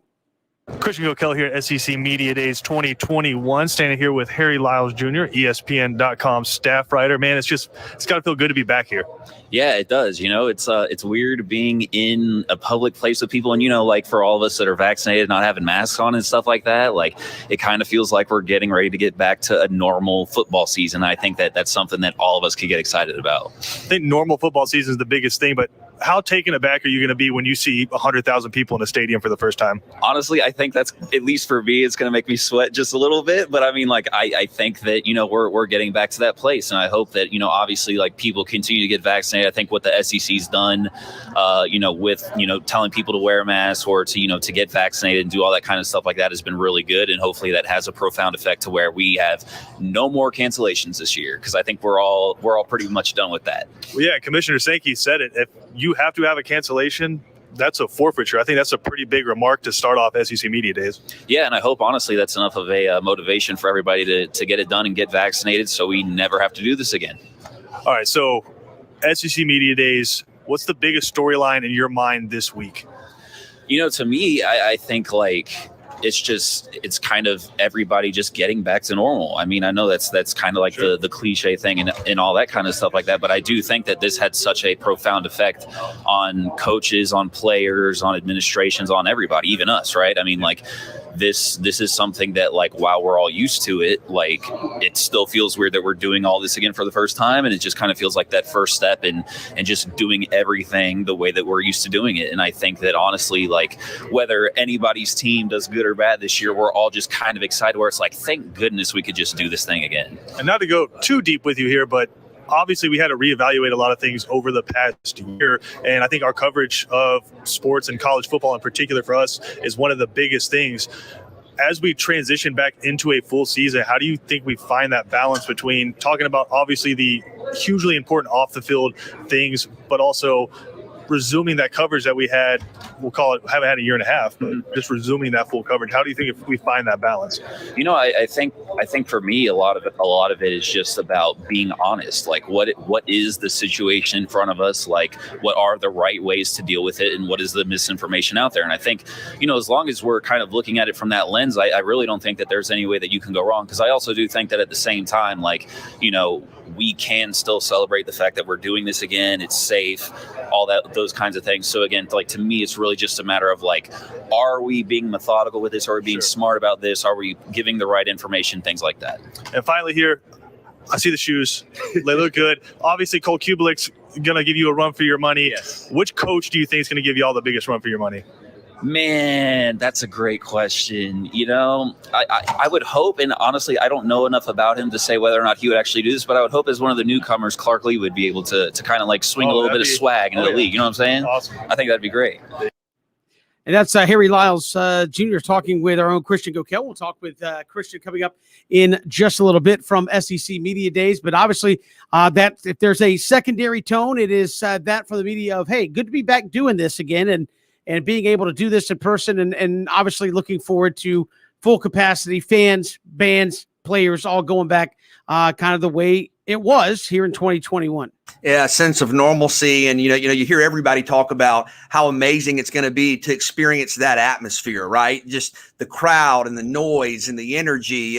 Derek Stingley, when Christian talked to him yesterday, he asked him about playing a home game, and Derek Stingley just kind of paused for a second. And it was, really profound just to hear that passion and that anticipation. And it's what makes college football special, right, Ben? It is. And I do think that all of us trying to get back to normalcy, BJ and Kevin, is something that we all are looking forward to the most. But 100,000 people in the stands, or people not wearing masks, and just trying to get back to what we do is what I'm looking forward to. But hey, Death Valley, the swamp, in between the hedges, I mean, William Bryce. I mean, so many different traditions that we kind of got away from last year, but we get a chance to be around each other again, Kevin and BJ. I don't know. I know who's not looking forward to, and that's the security staff, because now they got to get back to their normalcy, but hopefully it's not too crazy. Yeah, certainly. And again, so much to get to here on 3 and Out. We'll hear from our own Christian Gokel there in Hoover from SEC Media Days. Georgia making the rotation. We'll hear from JT Daniels coming up in just a little bit. Matt Smith, Chuck Oliver, Ivan Maisel, all on the docket here for the final hour of 3 and Out. Do not go anywhere. It's 3 and Out, streaming live, ESPNCoastal.com. Catch us on Facebook, Twitter, our YouTube page as well. We're coming right back. One more hour to go here on this Tuesday. 3 and Out on the Southern Pigskin Radio Network.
It is 3 and Out final hour. Kevin, BJ, and Ben here on the Southern Pigskin Radio Network. So much to get to here in this final hour. Matt Smith, southernpigskin.com, Chuck Oliver, Ivan Maisel will join us. We'll hear from our own Christian Gokel coming up here in just a moment. But he had a chance to speak with Georgia quarterback JT Daniels, who was on hand representing Georgia, and they talked about the upcoming 2021 season. Christian Gokel at SEC Media Days 2021, standing next to Georgia starting quarterback JT Daniels. JT, before we get going too deep into this, tell us who's somebody we're not talking about on this roster that we're going to be talking about at the end of the year. There's so many. The first name that jumped in my head was AD Mitchell, but there's so many, man. There's so many. There's a lot of guys that are either newcomers or guys that last year were like, they're good players, and right now you're like, damn, like they're gonna be, they're different than they were last year, and it's a testament to the team and the coaching staff and how we develop players, man. It's something special to see. You talk about that development and just obviously elite players all over that roster. How intense are those practices? There's a lot going on in a practice, a lot going on throughout. Specific off-season training, and that's what I like about it. Is it's very specific. When you're looking at a defense, what's the first thing you're looking at to get a bearing on what they're trying to throw at you? Entirely depends on the defense. Like not the coverage. I'm saying the team you're playing. That's what you figure out on Sunday.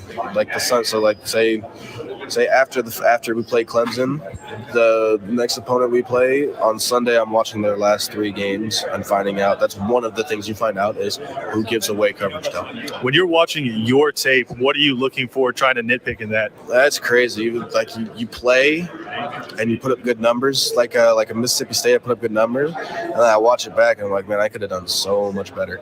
It's wild what you really catch on tape. And I'm kind of a perfectionist in that sense where I do search for that, but just every single thing about what I'm doing, because I've done it enough, and I know Coach Monken well enough. We've talked about what goes into playing quarterback, so you just look for what you've been taught to look for, and then judge yourself based off that and judge honestly.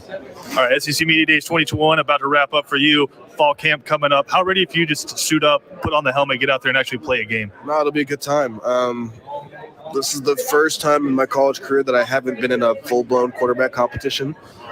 So I think it's been great to get the timing down and reps down. I mean, we are definitely excited to play. Season mode kit starts for me June 1, so I'm kind of, I've been in season mode. It feels like we're already in the season, but like when the real thing starts, Well, finally here, you mentioned it. No competition. You're the guy. What kind of added pressure does that give you? A lot less, I'd say. I wouldn't say a lot less, because in general, just a different type. I wouldn't even say that. You mean pressure in terms of like, it's all on JT? Not like all on JT, but like leadership, responsibilities. Yeah. Well, in terms of leadership and responsibilities, there's definitely more of that. But in terms of, I feel like I have so much more reps with the guys. I feel so much more ready to play football versus, where I was before. I'd say that's about it. Awesome, man. I appreciate it. That was our own Christian Gokel with JT Daniels, the quarterback at the University of Georgia. And Christian, joins us here from SEC Media Days there in Hoover. So just heard the comments there with JT Daniels and his kind of thoughts on the responsibilities of being the Georgia quarterback. And obviously people came away very impressed with what he had to say today at SEC Media Days. Yeah, man. And before we dive into that, I just wanted you guys to look over, because I know you couldn't be in Hoover this year. Just a brief glimpse at the mall here in Alabama. So just a little bit of nostalgia for you. But yeah, JT Daniels, I thought he was just so collected, and put up a piece on ESPNCoastal.com. A lot of times we start answering questions before they're even finished asking them. But he took every single question, completely absorbed it, dissected it, and didn't really insinuate anything. Answered the questions completely and directly. So I was kind of blown away just with, I guess, the attitude he came into SEC Media Days with. It can be kind of overwhelming for a lot of people to stand up in front of 100, 200 people in a room asking you questions. Just seemed like another day for JT Daniels. What did you make of this? This really stood out to me when you were asking him about how do you evaluate your own game, and he said, "Yeah, I look at a game like the Mississippi State game where I had really good numbers, but I look back and said, man, watching the tape, I could have done so much better." I mean, that really stood out to me because he was about perfect statistically. What'd you make of kind of his response about self-scouting? I really didn't hear himself say anything positive about himself, right? It's so much, it's almost not like he doesn't think he does anything well. It's why would I waste time going back and talking about all the good things I can do when I can take that time and start working to make myself even better. It's almost like you talk about in a perfect throw or a perfect running technique, there's no wasted motion. I kind of feel like that's his approach to football. There's no wasted motion. There's no reason to look back and be like, man, I nailed that throw. Everything he's thinking about is how can I get better? Christian, how much do you think he's coming a year? I know he talked about it, what you were saying, and how much he's had a full spring, but you think this spring he really got the chance to understand what it is to really fully be the quarterback at Georgia? Because he came in, great debut, but he had so many guys in front of him, not the injuries behind him. You talked about his relationship with Coach Monkey. You talked about his poise. Do you think now he's realized, okay, this is what it is to fully be the starter at the University of Georgia? See, I think the spring is obviously important, and then this summer he took a bunch of receivers out to his home in California, and they worked out there and kind of had a mini vacation/camp. But I think the statement that stuck out to me was he said this is the first time in his college career he wasn't in a quarterback competition. And so some people might say, like, oh, does that just mean he doesn't like pressure? He doesn't like having another guy competing with him? No, he likes taking every single rep throughout the practice. So in spring, he was the guy repping with the ones. Right now, he's the guy repping with the ones. So I think mentally, for him, that's been the biggest bonus is he's been the guy, so he gets to go out there with the guys he's going to be playing with on Saturdays and rep out and rep out and rep out with those guys. And with that comes comfort. That's going to be so huge once you get in these big games. Ben, you know it. It's not a decision you make right then. It's a decision that's already been made 3 months ago, right? You know where to put that ball for Kearis Jackson hitting a 10-yard out route because you threw that ball 1,000 times. So since he's the guy, I think that brings a whole nother comfort level to this Georgia offense. And again, I know Kirby Smart talked about a lot of things, saying, look, people expect us to go out there and do it. That's fine. That's what we want with this program. And where do you think how does he internalize this? Because obviously he learned at the foot of Nick Saban in a lot of this. But at the same time, you're a human being who knows everybody expects you to win the one game. We know what that one game is to get you to the game, but everybody's waiting for you to kick Alabama over and topple them and get to that next spot. I really feel like we kind of put our mindset onto him, right? We kind of project onto Kirby Smart. His opening statement when he was asked about the pressure was he's too busy to kind of fill our expectations, right? Right now, he's dealing with name, image, and likeness.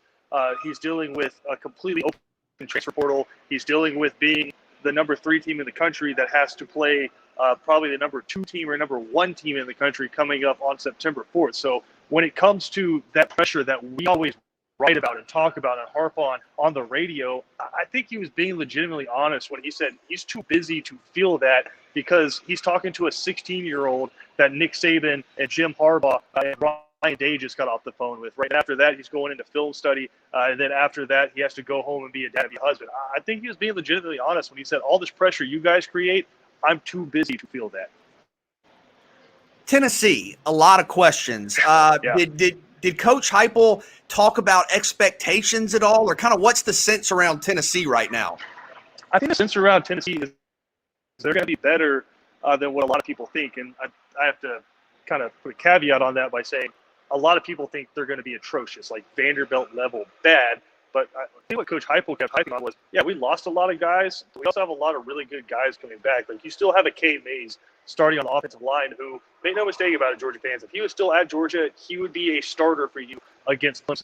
So you do have some guys to build around. He's excited about the quarterback competition because, yeah, there's transfers, but he has guys that have played Power 5 football before at Michigan, at Virginia Tech coming in that can start for him. And if they don't, he has a lot of talent underneath them with some guys that Tennessee had recruited in the past. So I think it's one of those kind of market corrections where we saw all those guys go out in the transfer portal. So we're like, well, Tennessee's going to be dumpster fire. Now I think the feelings coming around a little bit that maybe, just maybe, they can get over Vanderbilt, get over South Carolina, and maybe start competing with, I don't know, Missouri or something like that, to be just that much further off the bottom of the floor in the SEC East. Joining us, Christian Gokel, joining us from SEC Media Days. I know Georgia was kind of the big attraction, but Lane Kiffin obviously out there as well. What did you find out from Lane, and where do you think the reality lies with Ole Miss? My favorite part of the day so far, regardless of teams, was a reporter asked Lane Kiffin about the Bryce Young news that Nick Saban had revealed that Bryce Young had already made close to or right at seven figures, so $1 million in name, image, and likeness. Somebody asked Lane Kiffin about that, and he was like genuinely stunned. He had not heard the news so far today. He was super busy, and he was like, he made how much now? And then 5 minutes later, a guy asked him another question. He completely skipped over the question and goes, sorry, I'm stuck on the Bryce Young thing. Dude's already made $1 million. He's good. He doesn't need to play against us. So that's been my favorite moment of the day so far.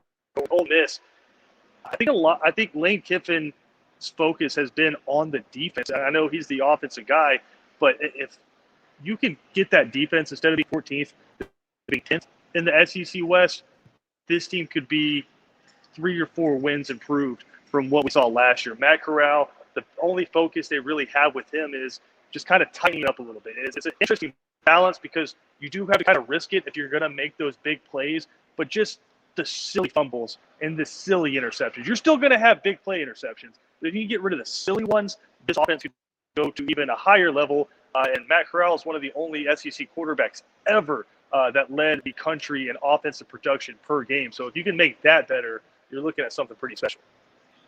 Christian Gokel at SEC Media Days. Christian, thanks for the hop in. We'll keep checking in the rest of the week. Hey, this is 3 and out now. This ain't second down. No, you guys are going to kick me off before we talk about Deion Sanders walking out of SWAC Media Days? I know we'll get to that. We'll get. But you're going to kick me off before you talk about it? Well, just don't call him Deion. Coach Gokel joining us here from Nick tomorrow. See if I get cussed out. I'm going to call him Nick tomorrow. Matt Smith waiting in the wings. He'll join us for talking SEC football next. 3 and out. Southern Pigskin Radio Network.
Good to have you here, 3 and Out on this Tuesday, SEC Media Days, Day 2, Georgia, Kentucky, Ole Miss, and Tennessee all making the rounds there at SEC Media Days. Matt Smith, SouthernPigskin.com, joins us. Matt, only Nick Saban could take an event he's not even at and upstage the day late, right, with the Bryce Young news saying, hey, he's already got 7-figure deal, name, image, likeness. How about that for Nick Saban? Of course. How dare Nick go and do a coach's clinic and upstage 2 of his former assistants when they were supposed to be the stars of the show today? How dare him? But it's still Nick Saban's world, and we're all just living it, including Lane Kiffin and Kirby Smart, I suppose.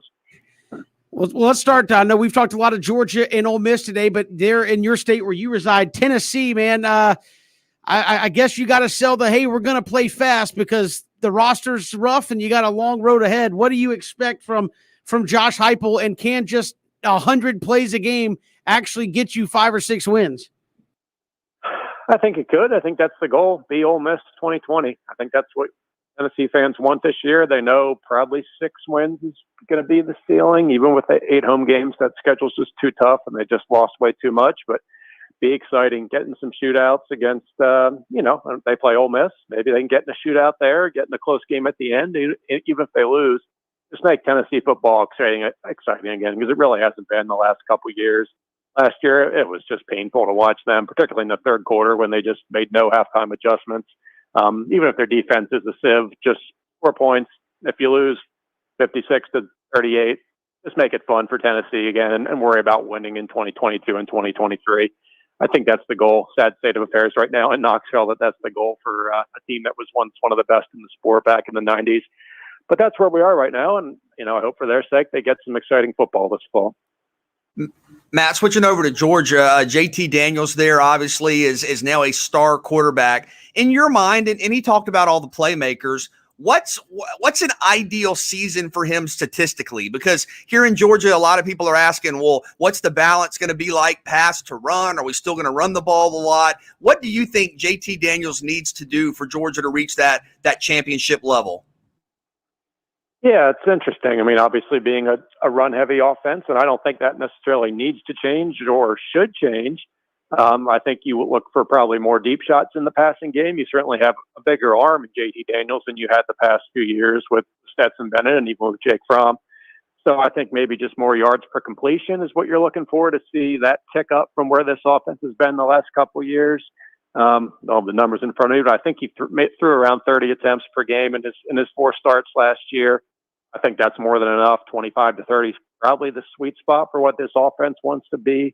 Again, it's not going to have probably the huge numbers you're going to see from other offenses in this league, but it shouldn't have to when you got guys like Zeus White and James Cook and Kenny McIntosh, and what should be a pretty good offensive line. So I think that's what you're looking at is just probably more yards per completion, hit on some more of those deep balls, and I think that's where this offense can take this next step and become a dominant force in this league. And man, even sticking with that Georgia offense, do you think they're just up against just not necessarily the competition, but the eye test? With Georgia, it's not that they win, it's how they look winning the game. I mean, they're going to be favorites for most games. Maybe not the opening game, but every game after they're going to be the favorites. Does it come down to not that they win the game, but are they doing it because of the quarterback, or maybe the passing game was a little bit too much and maybe they got to get back to that running game? Because I know with Georgia or a team like Alabama doesn't even got to win that division or even play in Atlanta to even make the college football playoff. Georgia got to beat Alabama, got to look good doing it during the season. And they got to try to find to beat those boys in Charlotte, them Clemson Tigers week 1. Yeah, I mean, it's interesting with that Clemson game, Ben, could really complicate the need for style points perhaps because they're presumably going to have at least 2 tests should they win the East.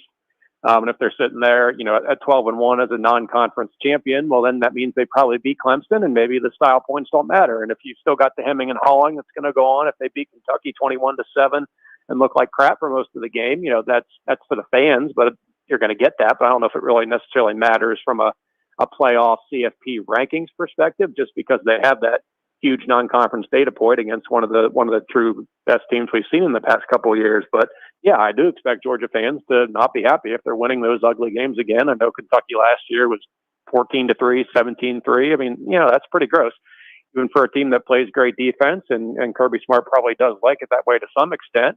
That's just not where we are in college football right now, with Alabama and Florida going up and down the field like we saw last year. Georgia wants to see that. The talent they brought in suggests they should be able to do that. So I think that's fair. If they're just winning ugly games and kind of just shutting it down and running the ball a lot, you'll need to do that. A couple games a year, you might have to. But this offense should be averaging, in the upper 30s, I think, per game this season. I think that's a reasonable goal. And the fans, again, I think will not be happy about it. But again, I just don't see that carrying over necessarily to the playoff rankings, because I think their wins and losses should speak for itself when it all comes down to it in December. Matt Smith, SouthernPigskin.com, joining us here on 3 and Out. One team we haven't talked a lot about today, and obviously I would think with the questions at Tennessee and certainly Georgia and Lane Kiffin and Ole Miss being there, you don't talk about it, but is Mark Stoops quietly building a team closer to competing in the East?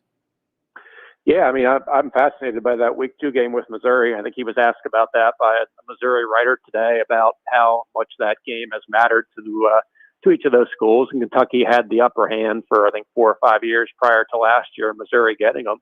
And I think with both teams getting Florida at home this year, whoever wins that game in Week 2 can, I think, really set their sights on a legit shot to finish second in the East, given the way the schedule breaks out. Knowing Florida's probably going to take a loss outside of the division to Alabama, potentially 2 with LSU as well. So I think the momentum about whoever wins that game and goes to 2-0 in Week 2 could really set the stage for a big season. Maybe a 9-3 Citrus Bowl type of year for that program, and that's where Kentucky is. Again, I think we talked about variance and LSU having a high variance this year. I think Kentucky's kind of the opposite. Anything worse than 6-6 or better than 8-4, I think would be pretty surprising. So if they do win that game, I think you take a swing at Florida. Every time Florida goes up to Lexington, it seems like Kentucky has the game in hand, and then they just fall apart in the fourth quarter. So they'll take another shot this year in early October, and if they can conquer that hurdle finally, then maybe you got a shot to finish second in the East this year. And that'd be a heck of a season for the Cats. They did it a couple years ago when they won 10 games, and I think this team is set up if they can settle on a quarterback, whether it be Joey Gatewood, whether it be the Penn State transfer Will Levis. Bringing in Liam Cohen, maybe the passing game finally does start to click a little bit after so many years relying on the run game to do absolutely everything. Maybe they do take that next step, and I think that's the goal for them this year. But as I said earlier, it starts with beating Missouri. If you don't do that, there's no hope at achieving your loftier goals, at least for the Wildcats this season, if they can't conquer the Tigers there in Week 2. Smith, SouthernPigskin.com, our guest here on 3 and Out. Matt, we appreciate it. We'll talk to you tomorrow. And again, maybe we'll find out more about how we can get one of those 7-figure NIL deals going like Bryce Young there at Alabama. I am working on it. I'll report back to you tomorrow. Thanks, guys. Appreciate it. Matt Smith joining us here, SouthernPigskin.com. Again, hit a lot. Tennessee, Kentucky, kind of the afterthoughts today because of Lane Kiffin and obviously the high expectations of Kirby Smart, but pretty solid day there in Hoover, BJ, for all 4 of those teams to try to state their case. Yeah, and I think Tennessee is one of the more interesting teams in the league because you heard Matt talk about it. Could you win or lose games 50-38, 50-37? I mean, could that be the reality week to week? They're a team we just don't know a lot about, right? Because so many players left, so many new players coming in, a new coaching staff. I mean, it could be one of those seasons where you win 2, you lose 2, you win 1, you lose 1, and sometimes you win by 10, sometimes you lose by 30. I mean, who knows? We're talking about Tennessee, one of the most tradition-rich programs to ever be in college football. To go from there to, listen, man, we know y'all going to lose. Just make it look good losing. Like what? Like, don't tell them that we told y'all that. But 56-38 is respectable. Just make sure the 38 in the last minute minute of the fourth quarter. Make sure it's at the beginning of the fourth quarter. Make it look like y'all had a shot, even though we know that to be, that not to be the case. Well, I think not only could you win 50-37, the converse, BJ, how many games could you lose 49-42 and go, man, if you had any defense at all, what a story it could possibly be there for Tennessee. We'll have to, as you said, watch and see all of that play out as we move forward. But it was Georgia, Kentucky, Ole Miss, Tennessee there at the SEC Media Day. Say we've got so much to get to. Chuck Oliver, the king of college football, will join us. We'll talk about some SEC with him. Also hear from Ivan Maisel as we get you ready for Braves baseball coming up a little bit later tonight there from Atlanta, Braves and Padres. This is 3 and Out all across the Southern Pigskin Radio Network. We are streaming live, ESPNCoastal.com. Hit us up on Twitter at Pigskin Radio, at Pigskin Radio. Chuck Oliver joins us next here on 3 and Out.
Alabama SEC Media Days, ground zero for college football as we get the season started. And the next guest joining us, you hear him here, the king of college football, Chuck Oliver, joins us from SEC Media Days. Chuck, welcome to the show. How are you?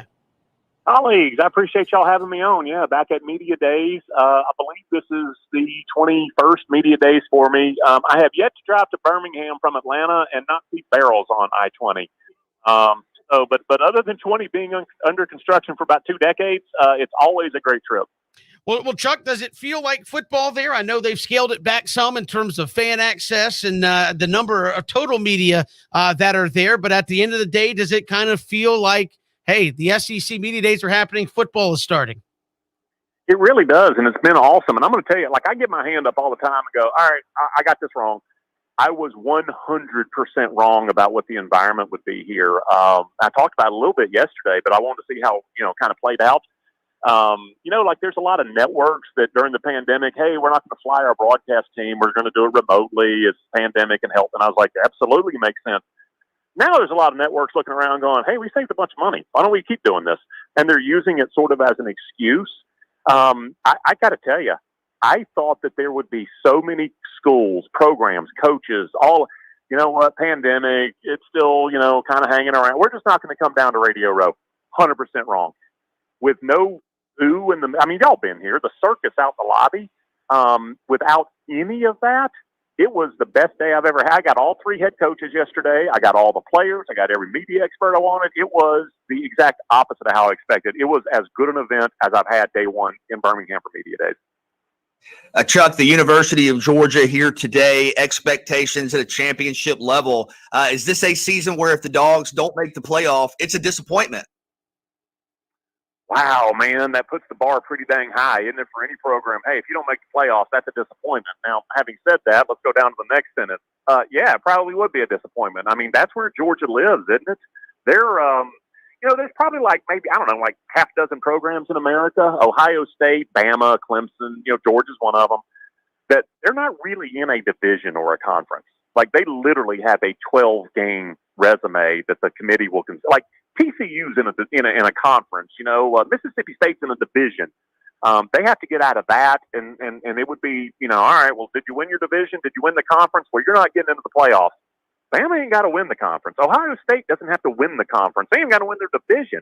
I think that's where Georgia is, which actually makes that game against Clemson even more difficult because for most programs are like, oh, it wasn't a non-conference game. It won't count against you. When your goal is exactly what you said it was, playoffs or, oh, dang, we didn't make the playoffs.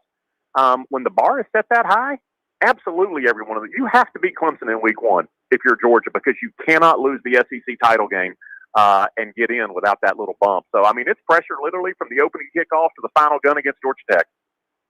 And Chuck, even sticking with that, you think about this Georgia team, they obviously stacked. You looked at what they was able to do in the transfer portal to be able to shore up some needs when George Pickett's not being there. Eric Gilbert gets added to that already potent offense. But Kirby Smart still has Clemson first game. You talk about the fact that it's all about their entire resume of work. Do you think a young man that wasn't even born in the state of Georgia that grew up wanting to play for the Trojans, didn't even know where Athens, Georgia is, by the name of JT Daniels, going to lead Georgia back to the promised land? It absolutely could happen. I think JT Daniels is he's kind of like a modern day college football player. You got an opening, you got a scholarship, you need, all right, well, I'll be there. Where are you again? I had a buddy of mine tell me if Clemson ever starts taking transfers, because they're the one team that they don't take transfers and never have. The portal door has only swung one way. When they start taking transfers, that's gonna kind of redefine what the Clemson program can be. But I don't think it's unusual for all right, yeah, I'm going to commit to you. And where's your campus again? Like Georgia, you know where it is. I was told by a guy up at Clemson, he's like, we have kids coming from the West Coast. They really don't know where Clemson is. Like if you gave them a cell phone and $1,000 in 24 hours, they probably couldn't get to campus. But they commit to Clemson and then they go play there. So, yeah, JT Daniels, that's nothing unusual anymore. Chuck Oliver joining us here on 3 and Out. And Chuck, obviously Georgia there today, Tennessee, Ole Miss, and Kentucky. Talk about Josh Heupel at Tennessee. I guess if you can't be good, you better be exciting. Is that kind of what they're going for? I believe it is. And if you watch the spring game, they had, I think the number was they had 99 offensive plays. there were 2 plays that either went for no yards or loss. And we know what spring games are. You know, you kind of set it up, especially when you're a new coach or you have a new quarterback or you have a new offense, you have a new whatever. You kind of do, you know, play to your strengths. There is an additional element here that kind of worries me about Tennessee. And I'm not a Tennessee grad or a fan, but I mean, you don't like to see, you know, kids have 12 games of an awful season. There's one thing to having a new coach, new offense, new quarterback, new system, and Tennessee has all of that. When you throw in the fact that Heupel wants to go at warp speed, it's almost coaching malpractice, because I'm telling you, Tennessee, they are going to have the worst defense in the SEC this year. So if you're a Vols fan, saddle up, brother. It's going to be a long season on that side of the ball. And with the offense going, hey, let's go fast. Let's have as many possessions as possible.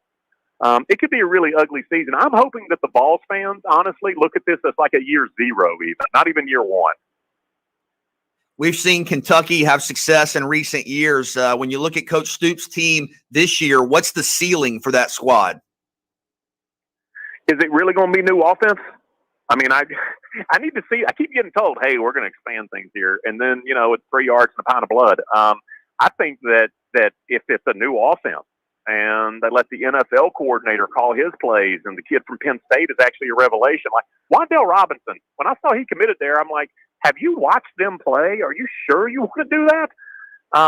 It could be an exciting offense and it could change things, but I also think it could rotate around like 5 redwoods on the offensive line and Chris Rodriguez. Speaking of exciting offenses, I mean, Ole Miss, Matt Corral, who's probably the best quarterback returning in the SEC this year. Lane Kiffin another year in the SEC West. How how many points you see this offense scoring this year? And Chuck, I mean, what type of Lane Kiffin are we getting now? Are we getting a more mild-mannered Lane Kiffin? Or are we getting the Lane Kiffin with when he had Nick Saban holding old Kirby Smart's arm, calling him daddy? Yeah, well, as far as the on-field stuff with Corral, man, I can't wait to see that. That is a fun offense to watch. And I don't think actually there's enough made about what the job Lane specifically did with Matt Corral. When you go back to Matt Luke as the coach and the season's over and, Elijah Moore's peeing on the pylon, there is a very good chance that if Elijah Moore doesn't pee on the pylon, Matt Corral transfers to a West Coast school.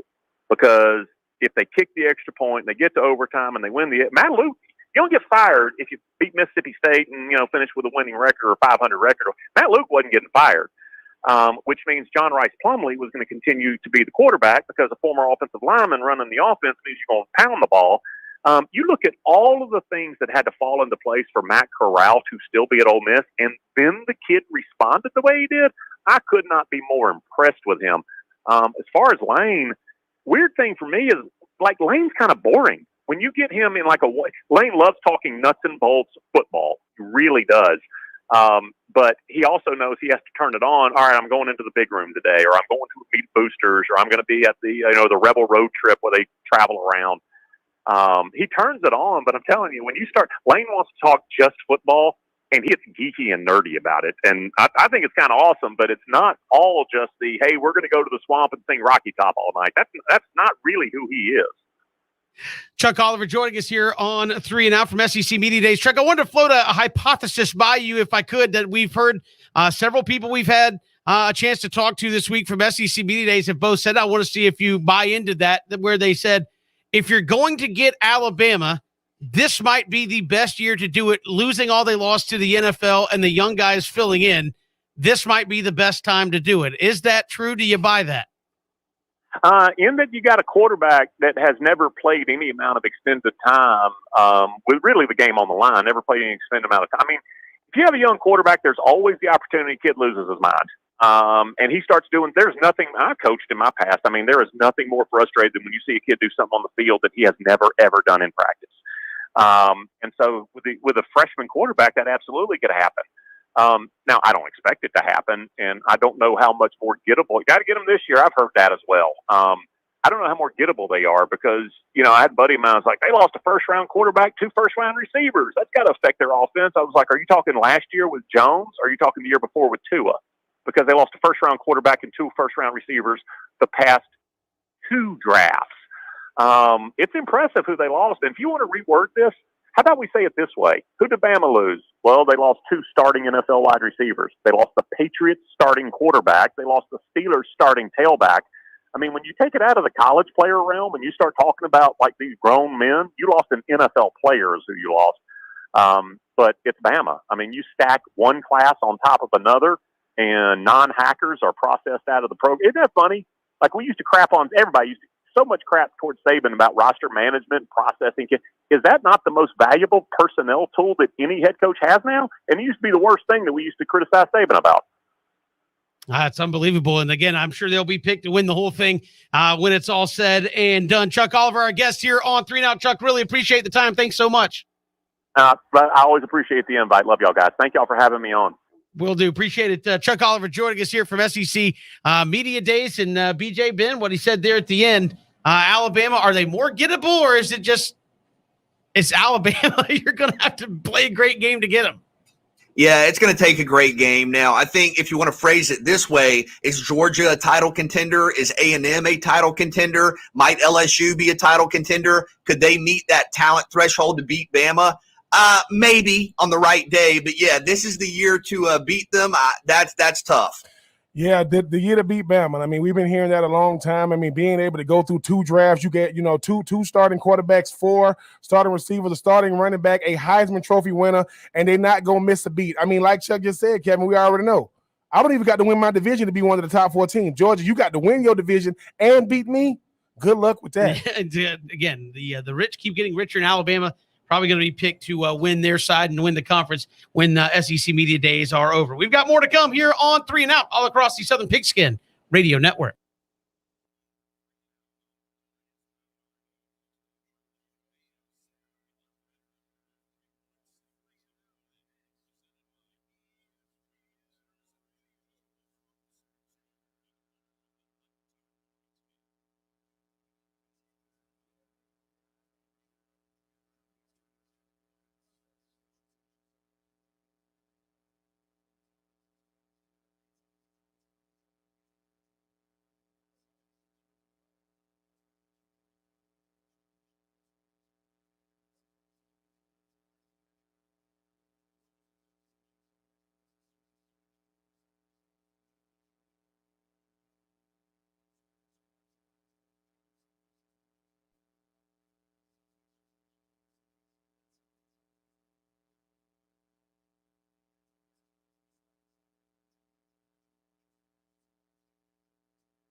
on the home stretch of the show here on this Tuesday. A lot going on at SEC Media Days. Our own Christian Gokel there in Hoover, Alabama, had a chance to catch up with Ivan Maisel, formerly with ESPN, but covers college football, and talk about this year in the SEC. Here's Christian and Ivan from SEC Media Days. Christian Gokel here at SEC Media Days 2021 with Ivan Maisel from On3.com. First of all, tell us a little bit about that. Well, thanks, Christian. I'd be delighted to. It's a new site. We're going up in August, and it's, we hope to cover college football, tell all the stories that I've been telling for a long time, and also we'll be very heavy on recruiting. And it just being here feels a little bit different this year because we're actually back in Hoover, getting to cover some SEC football. How weird is it going to be to see full stadiums and just packed out tailgates coming up this fall? Because I know a lot of people are just excited to see that. Well, the question will be, how long does the excitement last before we get back to, groaning about traffic and all the things that we haven't that we've forgotten. But it'll be good. And knock on wood, the enough people will get vaccinated and the Delta variant will leave the SEC alone, and we'll be able to sustain that comeback through the length of the season. And now that we're here, in your mind, what's the biggest storyline that you want to see answered here today at SEC Media Days? Well, that's a good question. Today, I'm just curious about Florida and who Florida is, with all the people they lost. Sure. Yeah. And obviously, we're in the state of Georgia. Georgia Bulldogs, huge on our radar. When you look at Georgia in 2021, do you see a team that's competing for a college football playoff? Sure, because certainly in late July, every year since Kirby's been there, you see a team that's competing, and they have competed to get into the playoff, and they've made it, a time or two. But I think it's their division to lose. And then after that, it's just going to depend on, the same things it always depends on, is how well this team matures and develops over the course of the fall. If you are hesitant at all about Georgia, what's the biggest reason? It's because they haven't done it yet. It's hard to do. And once you have done it, and by doing it, I mean, obviously winning the whole thing, obviously experience always helps, and I know it's hard to measure experience when kids are only staying 3 or 4 years at a time, but I think this year, because everybody got a free season, there's going to be more experience everywhere, and Georgia's got talent, and you put talent and experience together, you get a pretty good team. And finally, you mentioned with On3.com, you guys are going to be covering a lot of recruiting, but when you look at a team like Georgia, quarterback is a transfer. Darion Kendrick, the corner, filled a big need for them, is a transfer. Eric Gilbert coming in, transfer. Alabama gets Henry To'oTo'o. Is that going to become, in your mind, equally as important to cover in recruiting, not just the guys in high school, the guys already on campuses? Sure, and whether it will be labeled as quote recruiting or not, because you're not supposed to recruit off other campuses, but it's going to happen, and it has begun to happen, and it's what I'm real curious about, Christian, is over the next couple of years is how much is being called roster management, how much upheaval that causes across the sport, and how long does it take to settle in and figure out how to manage the transfer portal, and I don't just mean by a coaching staff managing it for its school, I mean the whole sport. Sure. How long before there's a routine there? That was our own Christian Gokel and Ivan Maisel there from SEC Media Days talking college football, and of course it's going on a couple more days there while they sort things out in the SEC. We'll have some coverage for you tomorrow in between the Braves doubleheader. Of course, a day-night doubleheader, 12:20 first pitch, and then a 5:15 first pitch tomorrow. And those two games of the doubleheader. Touki Toussaint gets the start tonight as they open up the series against the Padres. They move Kyle Muller to tomorrow with Charlie Morton. So a full couple of days of Braves baseball. They're going to play 9 games in 7 days coming up for Atlanta. So better get your pitching in order as you got a doubleheader tomorrow, and then again next Monday with the New York Mets. So a lot to get to there for the Atlanta Braves. Again, Touki Toussaint on the bump tonight for the Braves, and we'll have that for you coming up in about 6 or 7 minutes right here. But we will see you tomorrow in between Braves baseball right here on 3 and Out, all across the Southern Pigskin Radio Network. If you missed any portion of the show, ESPNCoastal.com, Apple Podcasts, Spotify. Go to our YouTube channel at ESPN Coastal. You can get a podcasted version of the show each and every day. Conversation always continues on Twitter